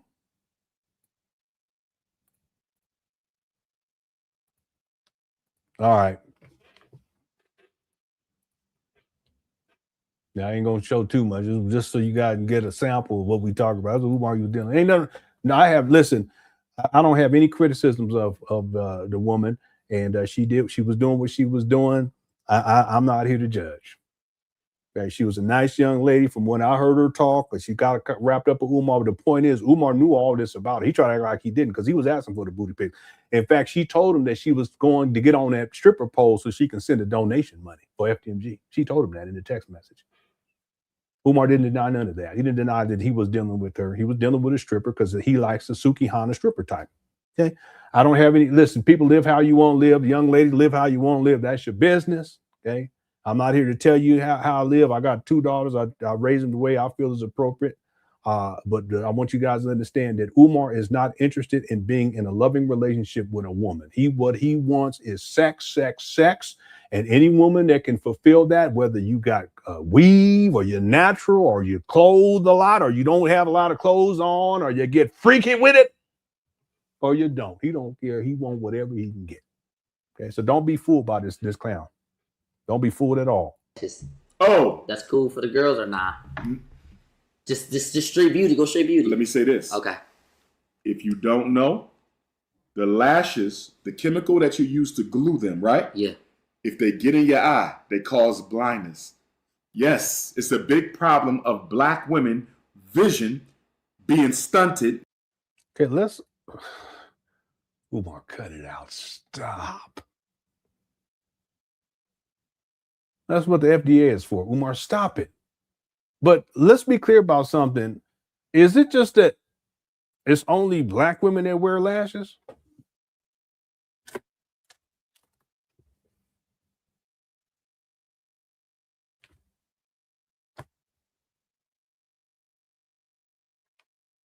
Yeah. He just be making up shit. But is it only because it's only black women that wear lashes? That's what it sounds like. How Umar. Exactly. That's my point. Well, anything to demean you all and put you all in your place. Becoming legally blind through the eyelashes because the glue that they use is toxic to the retina in your eye. So you're He said to the retina in your eye. Umar, you stupid. going blind for these Umar said the retina in your eye. Okay. eyelashes. Take them. First of all, eyelashes don't mean nothing to no man. I'm gonna tell you, I don't know no man who say, damn, she got some nice eyelashes. That's not the point, Umar. Why does it got to be about what the man wants? You goofy. Women do what they do, and that's their business. And it's really weird that you're so invested to where you're worrying about the women's hair and their eyelashes and all this other shit. You need to, Umar, maybe you need to start a black conscious hair salon or some shit, and you be the one doing the hair. And come in there with the pink dashiki and some flip flops. you come in switching and shit. That's what you sound like. Let me stop. I apologize. Can you imagine Umar walking this big ass? Let me stop. I know I don't.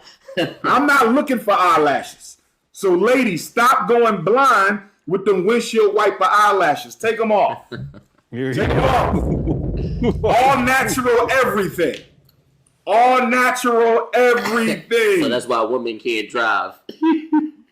You're going to be on glasses or you're going to have a cane, a walking cane. I don't want you going blind. Umar, you got glasses too. Cut it out. Right. I got them too. Same thing with the breast implants. They causing cancer. Here he go. The perm causing cancer. The weave causing cancer. Sisters What about hair dye though, Umar? are killing themselves to look more attractive. But we as men can flip that. We have to start valuing our women for what they have inside of them. You follow what I'm saying? If we Well, Umar, you can stop dyeing your hair. How about that? focus more on the personality of a sister, the goals of a sister, the mind of a sister, right? The intellect of a sister, they will put less emphasis on their bodies. Okay. So we as men have a large Yeah, notice how all of this is outside of the context of a loving relationship. responsibility in this sexual objectification thing. Right. Because who are they doing it for? Very They're weird. doing it to look attractive to us. Okay. And many of them are Not what? necessarily. Listen, not necessarily. Sometimes women do things just as that's what women do. And other times it's what they enjoy doing, or they talk with their girlfriend, they talk, you know what I'm saying? It's just not always about the men, Umar. You need to cut that out. But that's because he don't know. He don't know. He don't know. He's still freestyling. Absolutely. Just running out the side of his neck. Don't know what he's talking about. Thanks, S-Place for the super chat. Simply Complicated says, in one breath, Umar will objectify women, calling them all the honey buns, Debbie cakes, cookies, and whatnot, then turn around and dog out the same women for whatever they do to their aesthetics. You're absolutely right. Good point. He's a hypocrite. See, Umar will reduce black women down to your vajayjay. That's what the cookie is. And then he'll reduce your vajayjay down to a color, which is associated with a flavor, like butter pecan, hot chocolate, brown, warm salt, brown peanut butter, whatever this shit he be. This is weirdo. So in one breath, he'll talk that where he's totally objectifying black women, not just black women. He's done that to girls too, objectifying little girls. And in fact, when he was talking about the college tours, he was giving these scenarios about these little girls. He don't want to have the little girls go to the college tours because they're hot. with their hot asses. That's what he said. No, that was another video with the hot ass part, but he was saying that they were hot, that they were going to be trying to have sex and all this stuff. So he didn't want to deal with that type of energy. That's Umar. But then he'll flip it. And all of a sudden he's talking about how, you know, women, you know, you shouldn't be doing these things and so forth and so on. And you know, you guys are objectifying yourself. Yeah, but Umar, no one objectifies black women more than Umar. Not that I've seen. And he does it consistently. He's a total hypocrite. He's a total hypocrite. Good point. Thank you for the super chat. And then again, the honey buns, the Debbie cheese, he's used stuff like, he said things like the honeycomb hideout, which is the vajayjay. There was one more recently. I said, man, this guy, he's sick, totally twisted up. But then he'll turn around and dog out the same women for whatever they do to their aesthetics. Right? Thank you, Simply Comic. Good point. Thank you for the super chat. Coco says, if you sell your body, it's okay to have. Let's see. If you sell your body, it's okay to have tattoos. How about women don't sell your body and blasphemy to save you or to say you are Jesus, devil trying to confuse. Okay, I see what you're saying, right? So in other words, yeah, he can talk about all these other issues, but for him to say that he's Jesus, that's just the devil trying to confuse us. So what's more important at the end of the day? Yeah. Umar, he's a deceptive person. He's so deceptive. And see, I believe I'm speculating here. I think and I believe that what Umar oftentimes when he talks like this is just his way to express these deep-seated sexual kinks, maybe. But he's able to frame it in a way to where he's chastising, in this case, young women for being involved in what his kinks happen to be. That's what I think. Because he likes the stripper type.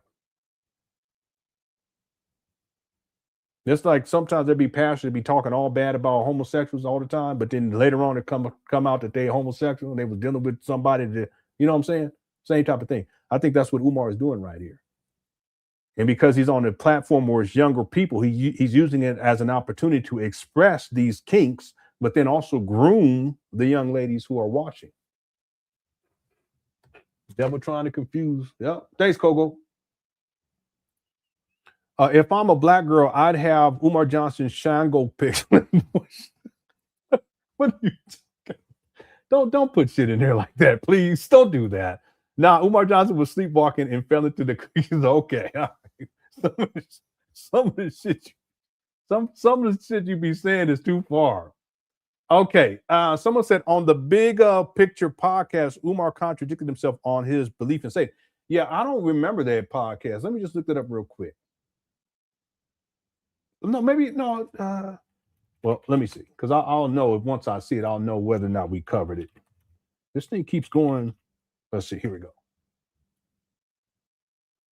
Okay. You said the Bigger Picture podcast. Okay. Yeah, I don't remember covering this one. There must be a more recent video. Well, there's bigger. Let's see. Okay. Yeah. No, we never covered this one, but it was contentious. I remember because people were talking about it because the guy was challenging Umar. Yeah. So it was a 3-hour video. The full video was 3 hours. Yeah. Let me. I'm gonna save this. Matter of fact, let me download it because I got some time. I'm on vacation. We may go ahead and take the time to watch this, and then we can, we'll remember too, Andre. Umar, he contradicts himself again. He'll bring up Satan when it's convenient. Yeah, I'm downloading it right now. Yeah, I'll put this in the archive. This is from 2024, February 4th of 2024. Yeah, look, thanks for letting me know. I already have it downloaded, but we haven't watched it yet. But I'm re-downloading this, and I'll leave it in my download folder so that I can. I'll remember it. If we have time, we will have time. We'll get to that video too. Thank you, Andre. But yeah, I remember that because the other brother on there, he wasn't backing down to Umar. I just never watched the whole thing.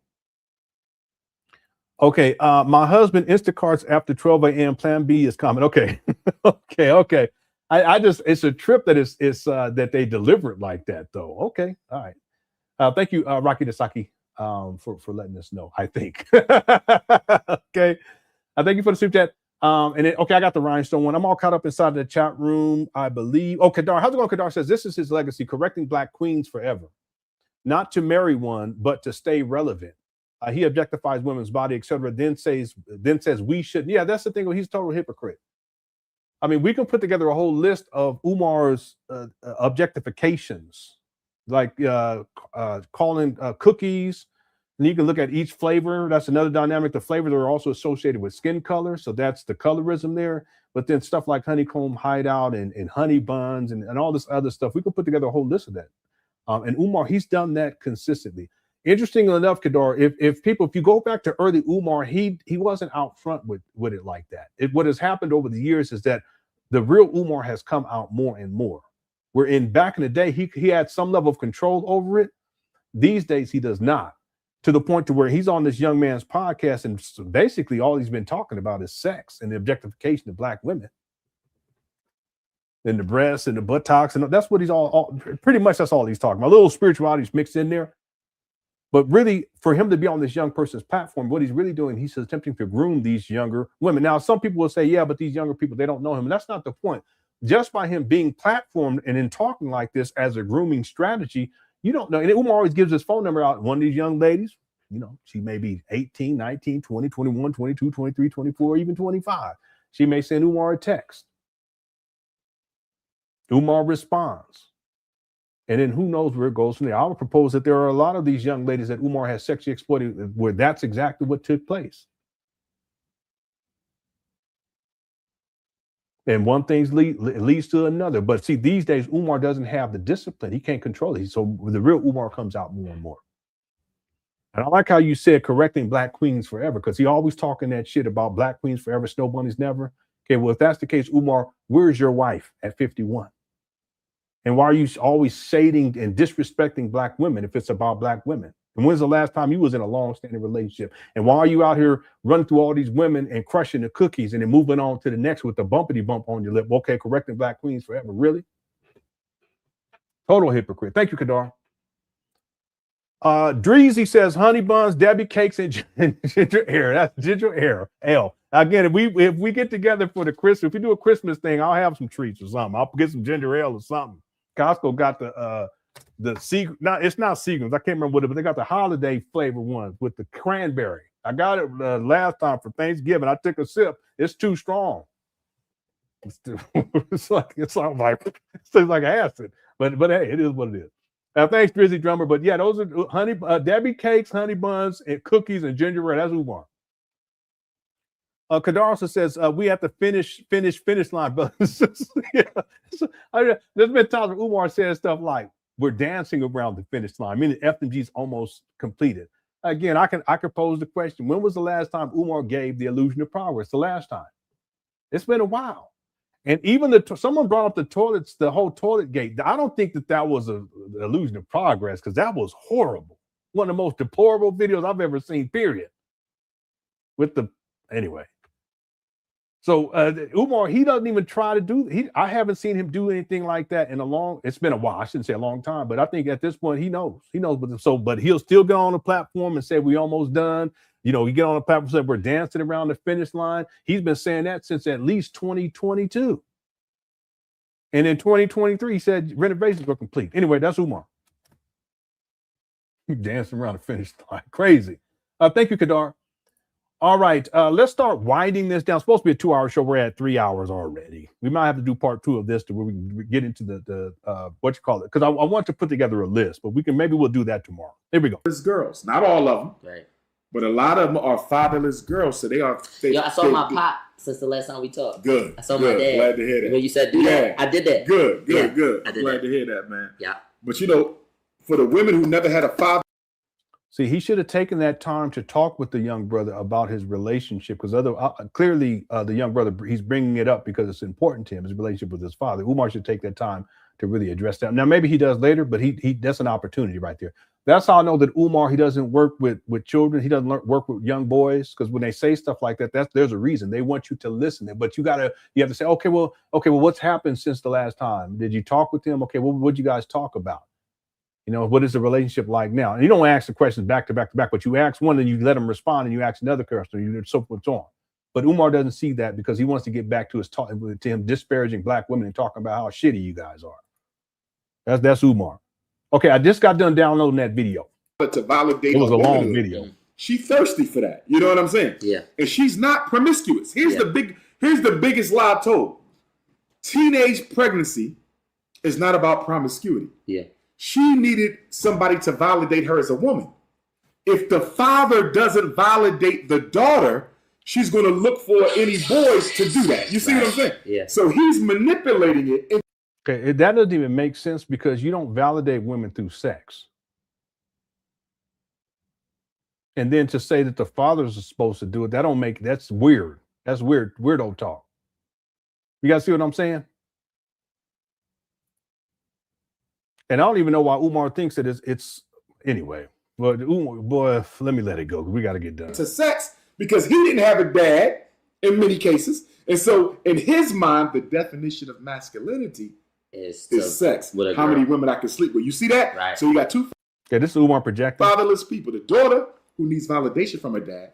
The boy who needed to be taught what a man was. Neither one of them have it. So her thirst to be validated, right, gets exploited by the boy. It's ridiculous because there are young girls who have their fathers in their lives, but because pregnancy has been in sex, and that's just it's nature. Anyway, well, didn't know that manhood is not just being able to sleep with women. Damn. She ends up with a baby. She was not looking for sex. She was looking for validation. Damn. Cracking off the no dad, John. Well, don't laugh at nobody. Never laugh at people. Don't make fun of people because you don't know what people have been through to get where they are. There's people walking out here who have been through hell. Mm-hmm. That's why I don't laugh at nobody. You see people walking down the street butt naked talking to themselves, you don't.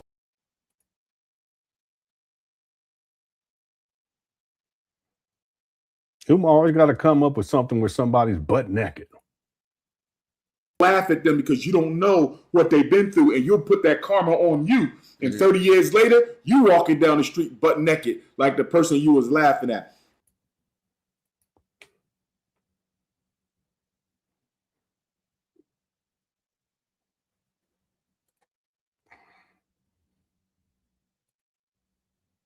It is. It's always the most extreme shit that he comes up with.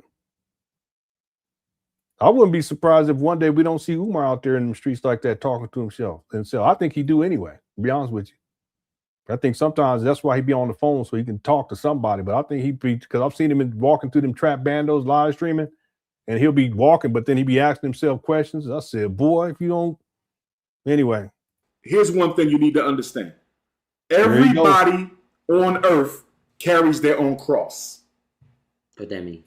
You have a spiritual burden, a psychological burden, something you've been through in your life. If you don't mind me saying it, you lost your mother. Yes. That's a cross you carry, right? Yeah. Because that's a relationship that you could still benefit from, but for whatever reason, the universe took her back, right? That's one of your crosses. You might got more. You see that? Yeah. We all have Umar, don't do this. Don't a cross. Jay-Z got crossed. Oprah Winfrey got crossed. I don't care how much money you make. Right. Everybody has a spiritual conflict within themselves that they have to rectify in this life. Money don't stop it. Sex don't stop it. Shopping, partying, clubbing, smoking weed, none of that stops it. Everybody carries a cross. And you just got to carry it, or? No, you have to bury it. In other words, Umar just making this shit up on the spot. Smoking weed, none of that stops it. Everybody carries a cross. And you just got to carry it, or? No, you have to bury it. In other words, how do you do that? It depends on what your cross is. My cross might be I'm addicted to crack.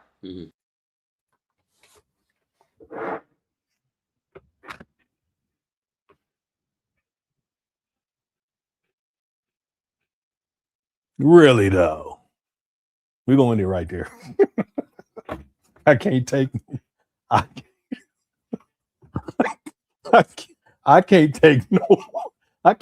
no more of this shit tonight. It's too It's gone too far. It really has. It's really gone too it's gone too far. Umar's done taken it too far.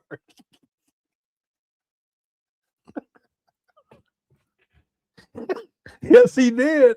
No, Miss B said no, he didn't. Yes, he did. That's what he said. It reminds me of that one. What's up, Jimmy? It reminds me of that time Umar was talking about crack. he starts sneezing.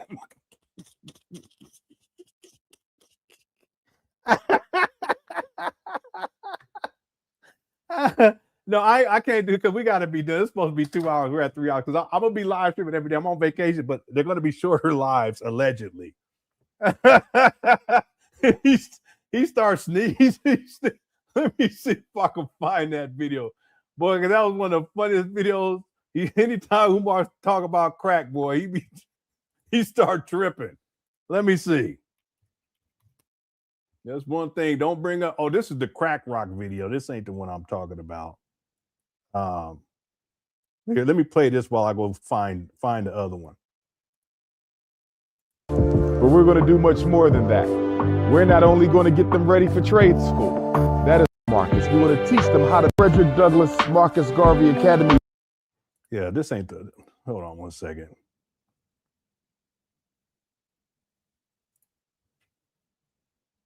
Yeah, this ain't the one I want to. Oh, wait a minute. Hold on one second. Which one was this? Wait, yeah. No, here. Let me let you guys watch this one. Let me go find this other one. He was tripping. Peace and black power, peace and black power. He was high as a kite. Peace and black power, peace and black power. It's the Prince of Pan Africanism, King Kong Consciousness, Intercontinental, Ifa Tunde, live and direct, FDMG, working, cleaning, building, repairing, trying to get the school ready. We got 11 days. Today is September 1st. Yeah, notice he's not working. It was late. It was like midnight. We got 10 days. 10 days until the block party, family. 10 days until the block party. Facebook ain't letting me go live tonight. Facebook ain't letting me go live tonight. Let me see. Facebook ain't letting me go. I'm at the school. I'm at your school, FDMG. I'm going to see all y'all in 10 days. I'm going to see all y'all in 10 days. I'm going to see all y'all in 10 days. King Kong Consciousness, we here. We here, baby.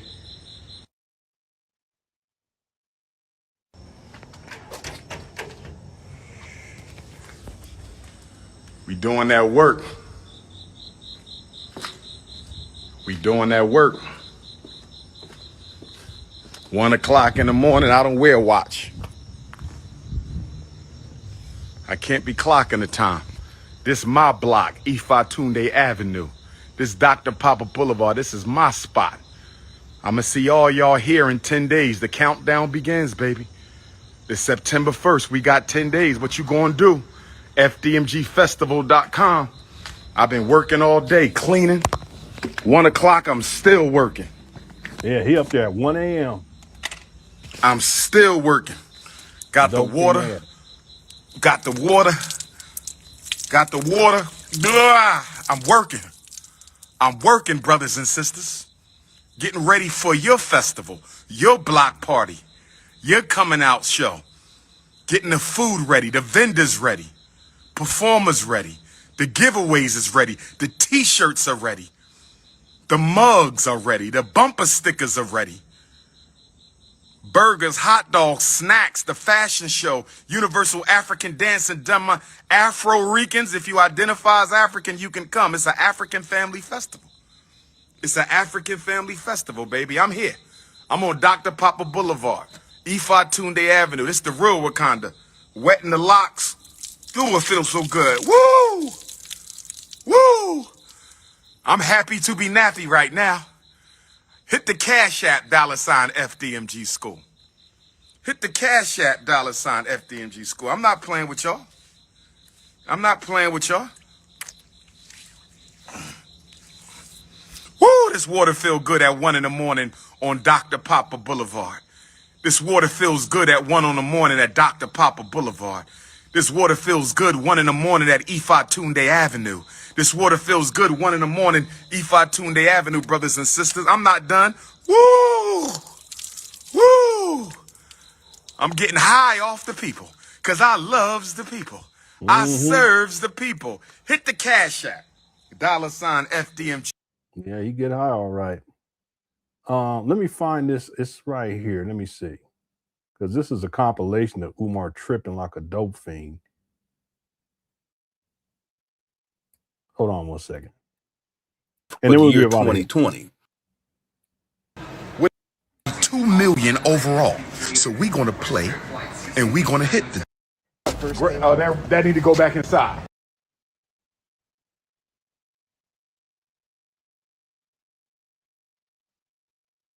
Yeah, this was that other video right here where he was, see that? Symbolically, brothers and sisters. See how he sees it? And he's supposed to keep walking, but he can't stop himself. Let us also understand. He turns around and goes back. That in a very symbolic way,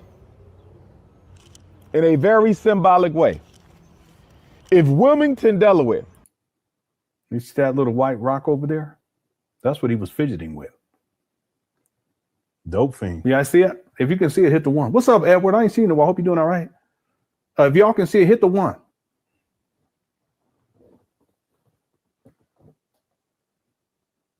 It's just 2020. Y'all see it? Smoked out. Maybe no one sees Looking it. bad. I can see it. That's what catches his eye while he's walking way over there, and he's supposed to be doing this promo video. It's being recorded, and he can't even stop himself. He turns around and literally walks back. He already passes it up, but he keeps his eye on it, and he goes over there and starts fidgeting with it because he's trying to see what it is. Okay, listen, y'all. Yeah, this is sad. Yeah, he was tripping in this video. I played this one the other day. This is where he went to go turn the heat down. You playing games. I'm coming. Let me get up. Wait a minute. All right, take your time, man. Take your time. Let me turn this heat down.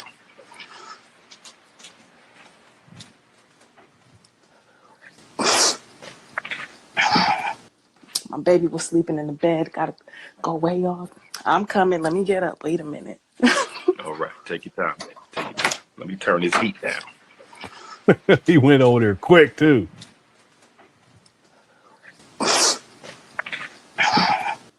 My baby was sleeping in the bed. Gotta go way off to the kitchen. And you see him doing that with his upper lip. That's you can notice that with Umar when he be on that stuff.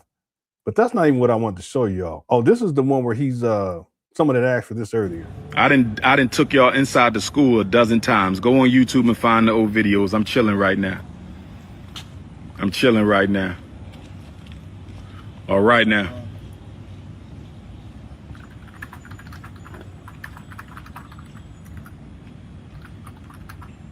You see the plug?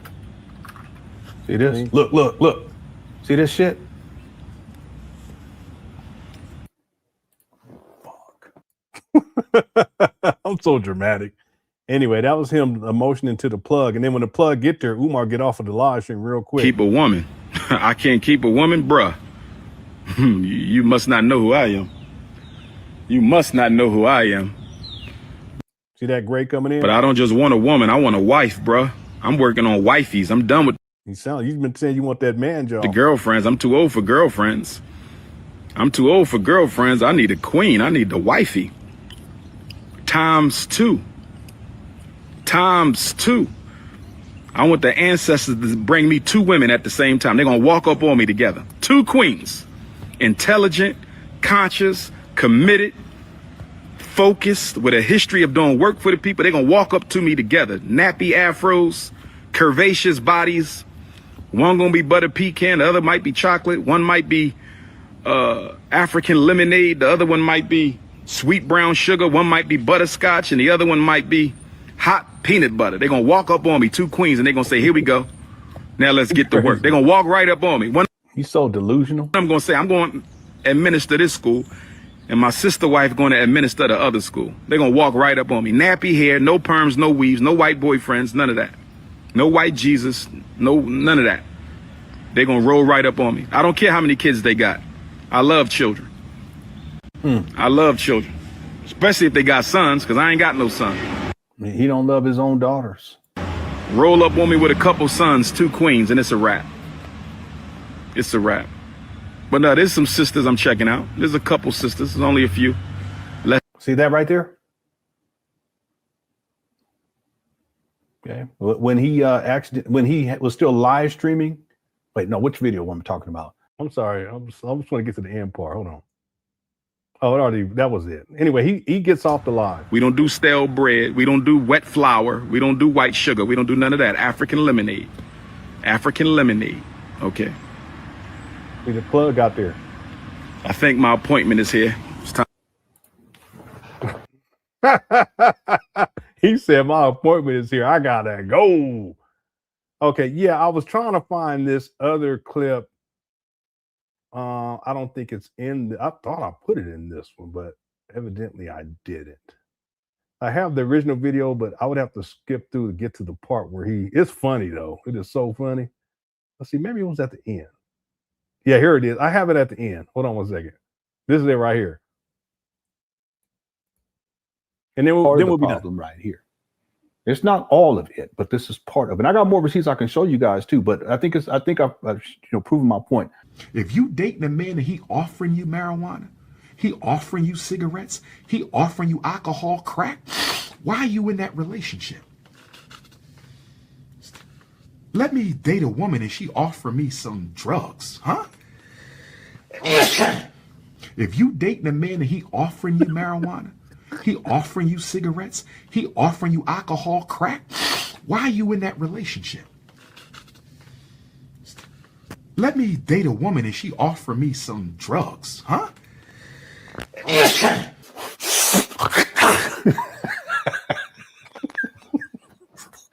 Run those donations. Where those donations at?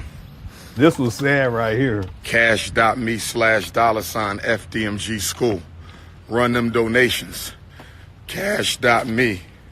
Brooklyn, Harlem, Staten Island, Bronx, Boogie Down, Queens, all of New York. And then I'm gonna start signing the pictures, and taking the pictures.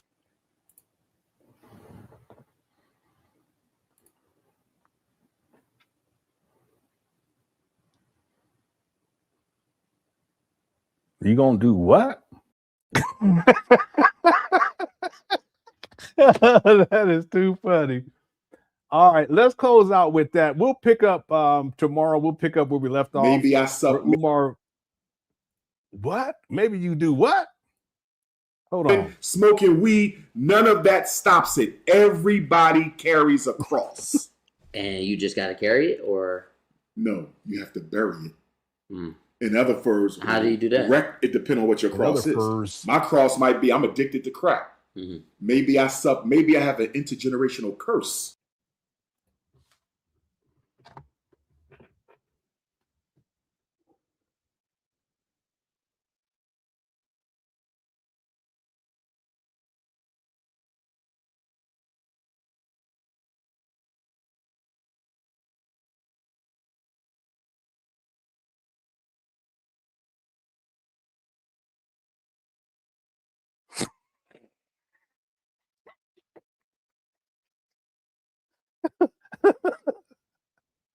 He said maybe what? What did you say? Well, we got a lot to get into for tomorrow. We'll leave it right there.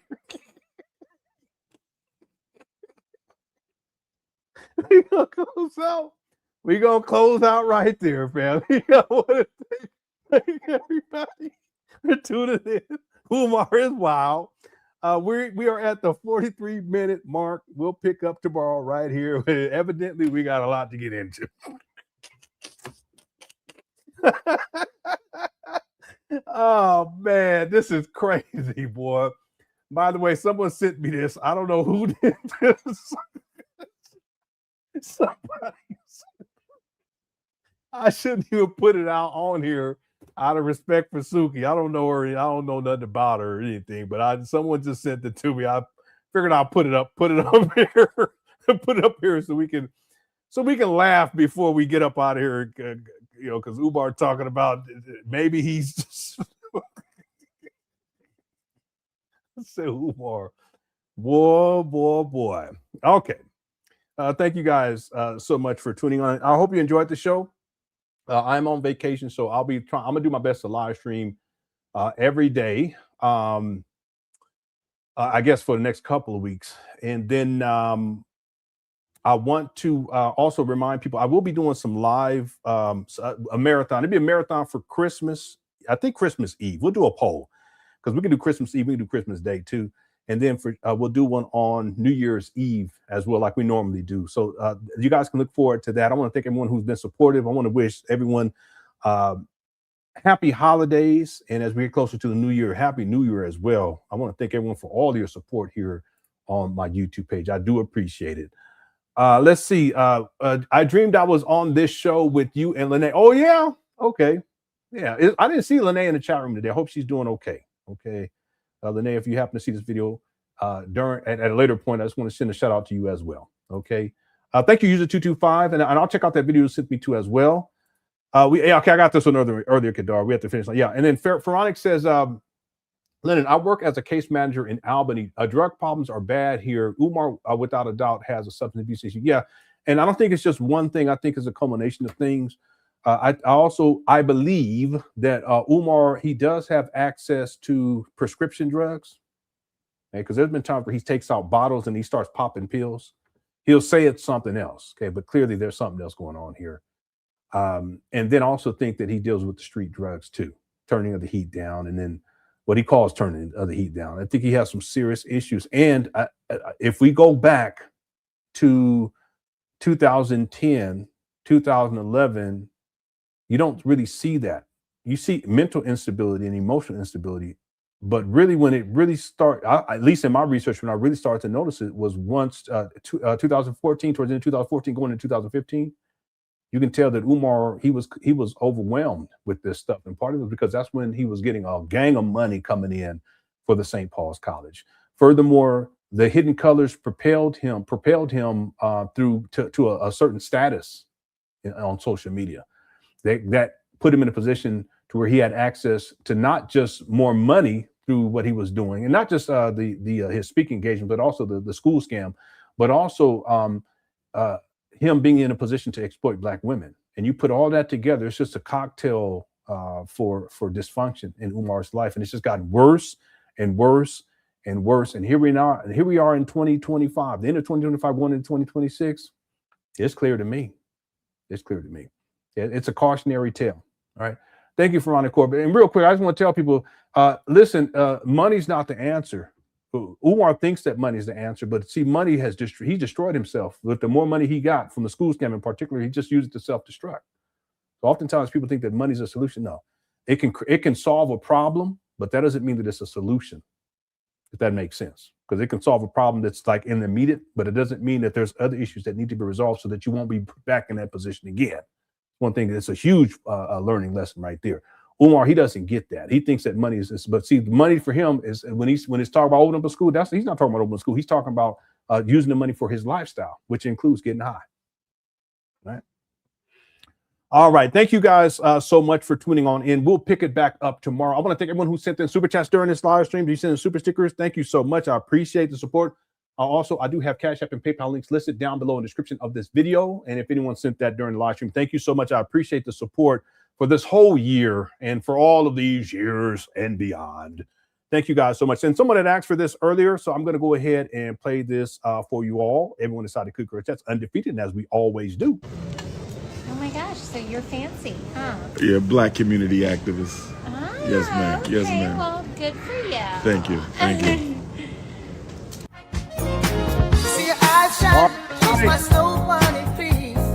Hope y'all enjoyed the show. If you haven't hit the like button, make sure you do it before you head out the live. All right, only take you about 2 seconds.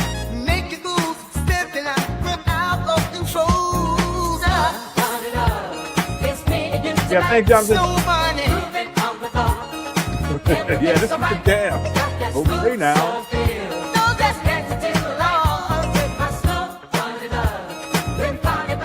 Yeah, Merry Christmas, everybody. We celebrate also Happy New Year's, Happy Holidays. Yeah, real talk. Good point right there, Go Show. Really good.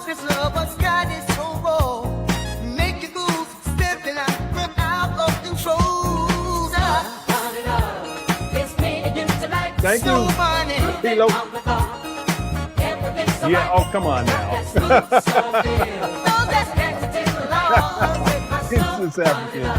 Yeah, good night, Amma.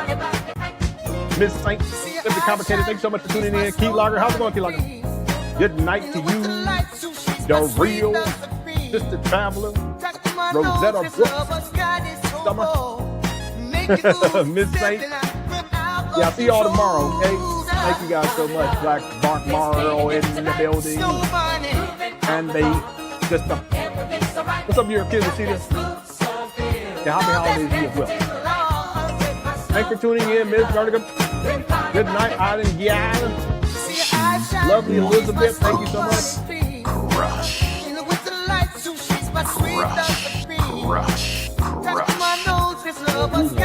Wow. Thanks, TJ. Yeah, there's a brother who did the music. He did use AI, then I put stuff on top of it, like this right here, Miguel Jackson. Yeah.